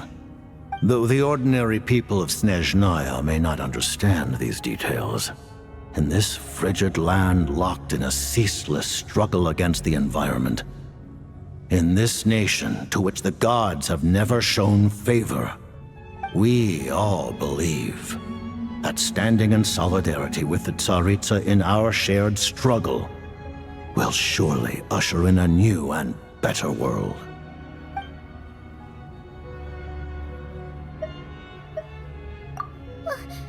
Paimon really doesn't remember. He's basically a stranger. You gotta believe Paimon. Allow me to explain. The reason Paimon reacted to the anti-Celestia energy developed by the Armory Palace is because she comes from Celestia herself. More specifically, she is one of its creations. Paimon? A creation of Celestia? Oh, right. I was blinded by anger earlier, but thinking back on it, Renova also said that Paimon is a creation of Celestia. But she lacks Celestia's power or authority.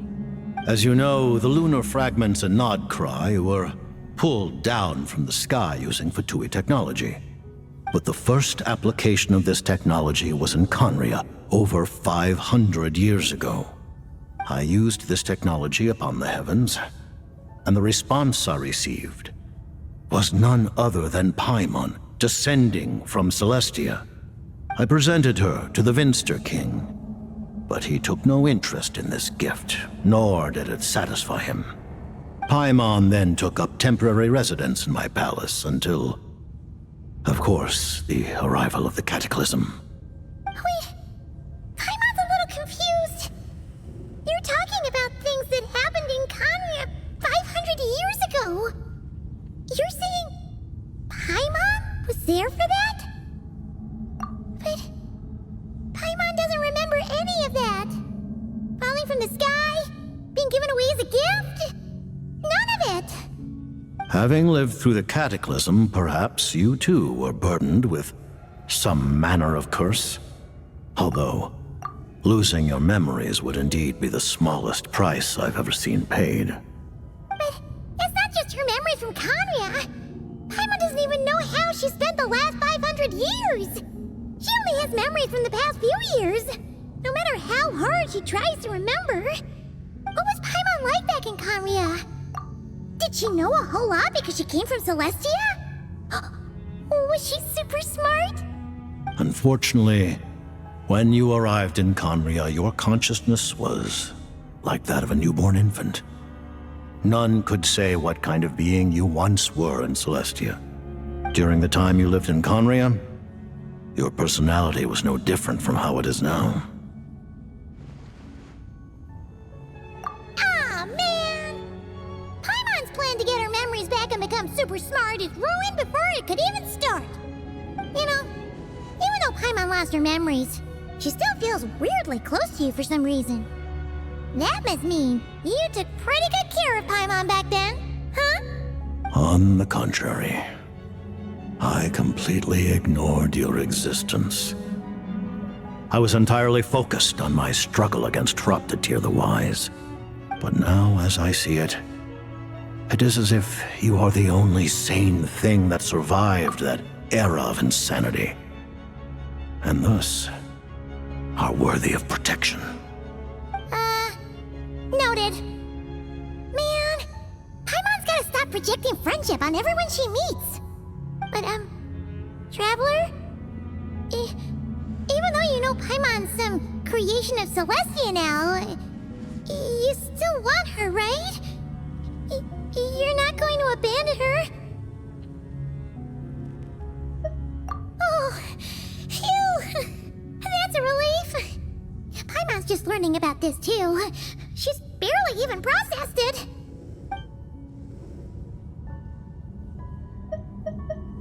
Thank you for telling me so much. I'm a bit surprised, honestly. I didn't expect you to be quite so transparent with me. Given the circumstances, the Fatui need not hide anything from our allies. Allies? To advance Project Mistleton, we must first resolve our issue with the Ruler of Death. And, if I presume correctly, you have no intention of letting her actions go unpunished either, do you? That's right. Ever since she said she intends to reclaim Paimon when we next meet, I figured reconciliation was out of the question. Against an opponent of this caliber, deliberating over our allegiances would waste time we do not have. We must join forces unreservedly with whomever we can, if we are to stand anything like a fighting chance. You're going to challenge the Ruler of death? Just for Paimon? But Paimon's only... Thank you. Oh, thank you. Oh, gee. Now Paimon doesn't even know what to say. Anyway, Paimon's super touched. The Tsaritsa will return in triumph in short order, and the Fatui shall hold internal discussions regarding the enemy. The time for us to meet again will come very soon. Got it. Thanks for your help with Paimon. I'll be sure to look after her for you. There was just one other thing. Well, it's just a request, really. Paimon really wants to see what this Mistelton thingy you're gonna use against the Heavenly Principles looks like. Of course, Paimon knows it's top secret and stuff, but she just had to ask. It's okay if the answer's no. Certainly you may. Whoa, for real? Actually, maybe it's best not to. What if Renova suddenly pops up again? She might take this chance to... While the technology is not yet fully developed, it has nevertheless reached the stage where Celestia's creations are unable to damage it. In that regard, you may rest assured. Oh. Wow. No wonder Paimon felt so out of sorts recently, even though I was super far away. Alright then! Paimon's ready to take a sneaky peek at this top secret super weapon!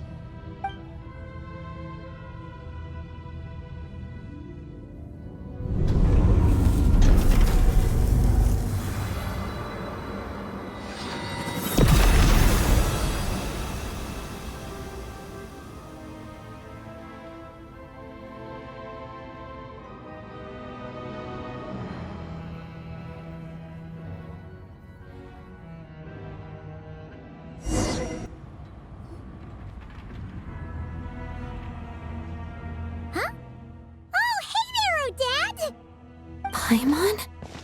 You're okay. Oh, thank goodness. You look well. Have you recovered? Long story short, yep, Paimon's all better. What are you doing here? Were you waiting for us? That's right. When I woke up, I wanted to go in after you, but the guards had woken up as well. It would have been tough to take them on alone, and there was no easy way to sneak past them. So I returned the way I came and waited for you here. It was thanks to you that my soul found its way back to my body so quickly. Thank you. Huh. That actually worked? Nice. I just figured I'd try my luck when that ominous feeling struck me. Really, you should be thanking this thing instead. Anyway, now that things here are all taken care of, I have other things I should get back to.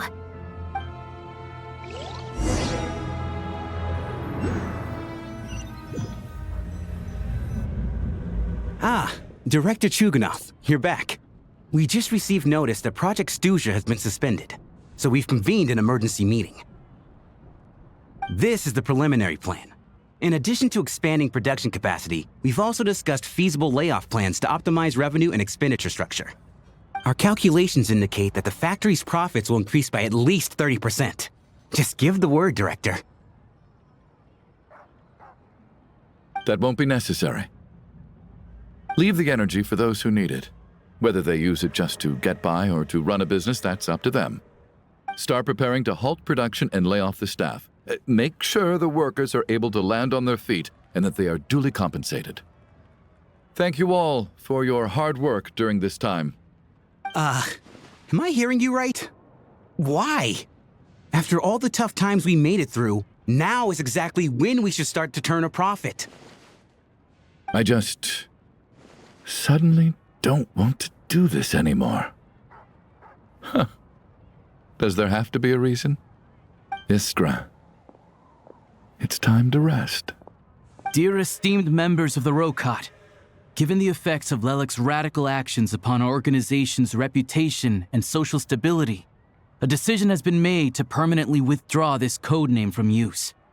Considering that Lelek did what they did for the benefit of the people, the Rokat has nevertheless negotiated with the authorities, ultimately securing a waiver for all penalties due to them. Lelik will be suspended for a period of time. Depending on their future performance, they may be allowed to adopt a new codename and continue acting as part of the Rokat. The purpose of this notice is to remind everyone once again that motives and methods are equally important when one operates in the shadows. Even with Project Stooge's suspension and our interim operational victory, we must guard against complacency and rashness and work to consolidate the progress we have made so far.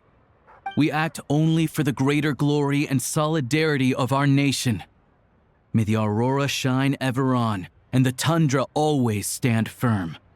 We act only for the greater glory and solidarity of our nation. May the aurora shine ever on, and the tundra always stand firm. Looks like it's finally over. You mean for us? Just thinking out loud. I've never seen the Snezhna Gradvecha so lively before. I never once thought I'd come here. But I understand everything now, Rosaline.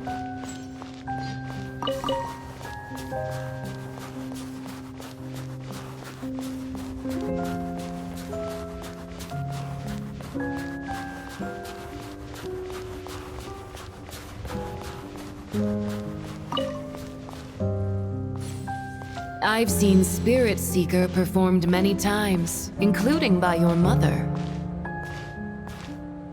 Why do you bring that up all of a sudden? Even though the choreography is always identical, every dancer finds a way to make it her own.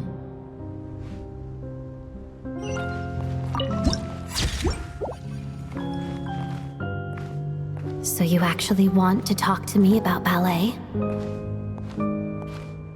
I just think it would be a pity if the dance was lost to history. She didn't teach it to you, did she? That was an unusually subtle taunt for you.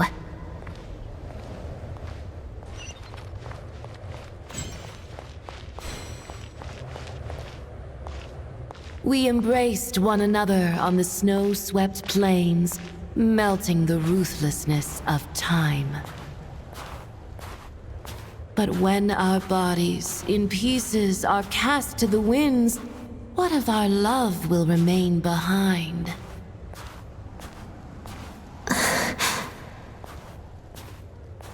Don't tell me you can't sing. Shush.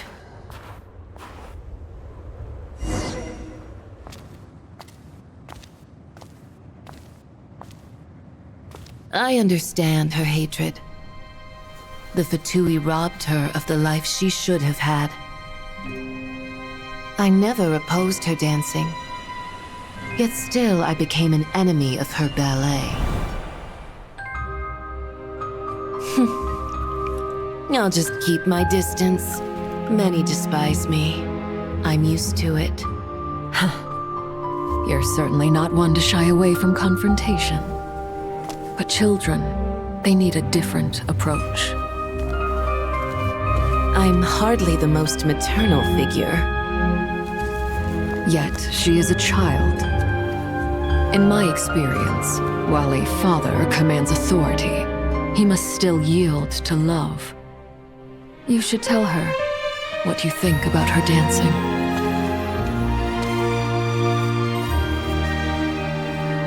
Odette will soon take the stage at the Koralyevsky Theater. This could be your chance.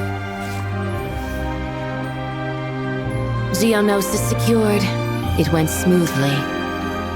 I'll be there. Have them send me an invitation.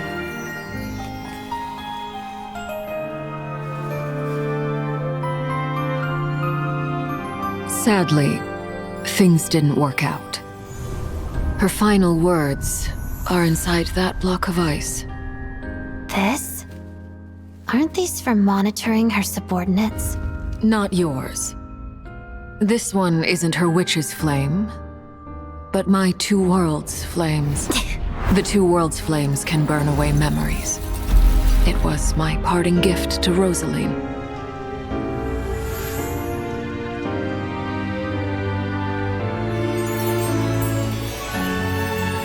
If all goes to plan, she and I will both live to see the Tsaritsa succeed.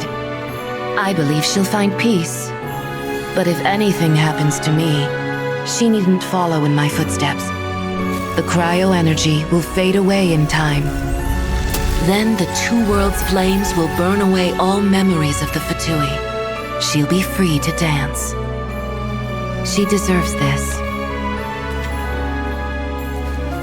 I will handle the aftermath. The choice is yours, child.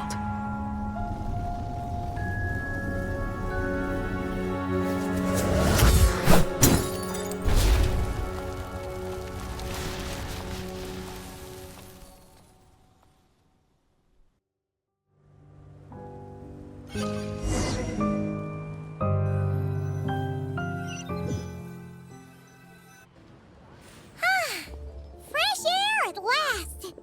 Paimon's head isn't spinning anymore, and the fever's all gone. Paimon's finally free to fly again!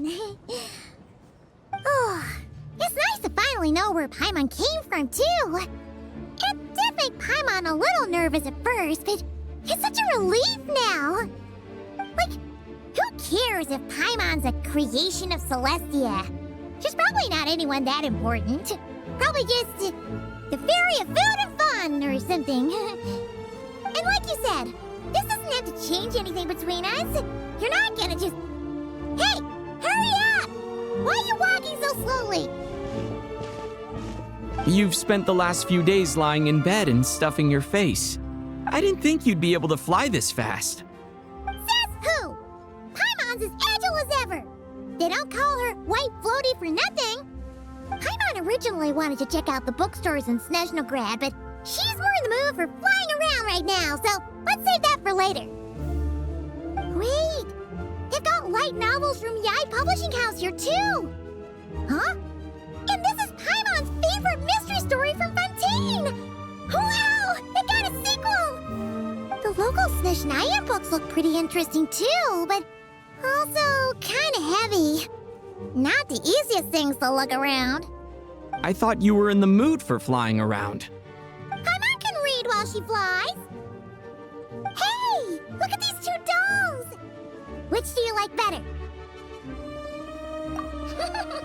Alright! Boss, we'll take both. Paimon will have the other one. Oh, I thought we were only getting one.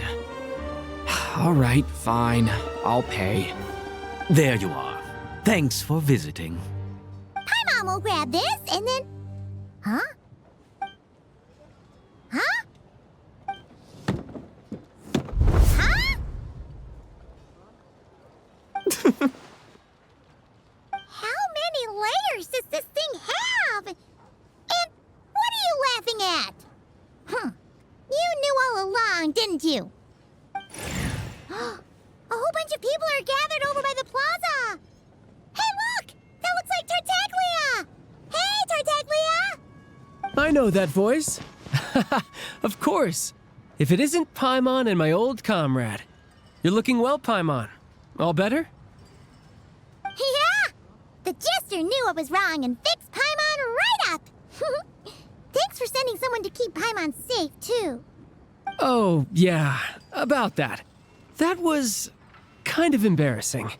Who could have known that our director would go looking for you in person? So sorry for the misunderstanding. Oh, right. Let me introduce you. This is my little sister, Tonya. Hello, Tonya. Hello. Firstly, I'm really sorry about my brother. Sounds like he's caused you no end of trouble.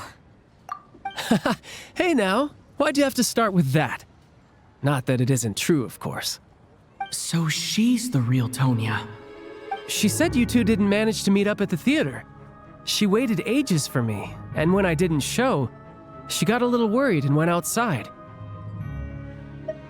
I know, right? He didn't bother to say a word to me. I searched up and down the city for him, and he only told me about it when I finally caught him at the gates of Glupov. I've been rushed off my feet lately, so I didn't get the chance to go home. I just figured the Traveler would fill you in when he got there. Well, the snow was bad, and you're never late. so I was really worried about you. How was I supposed to know that you'd stood me up? I'm sorry, Tonya. I really am. I'll make it up to you somehow. Just... please don't tell Mom and Dad. Although the mix-up led to a series of misunderstandings, it's probably for the best that the real Tonya didn't get caught up in that mess. Besides, it's obvious that Tartaglia isn't usually one to break a promise. He only gave his ticket to me because he had to look into Lelik. No, it's fine. It just meant I didn't get to see the show in the end. By the way, what did you think? You were one of the first people to see it, you know? I would say... the best is yet to come. Huh? What kind of review is that? Hey, look!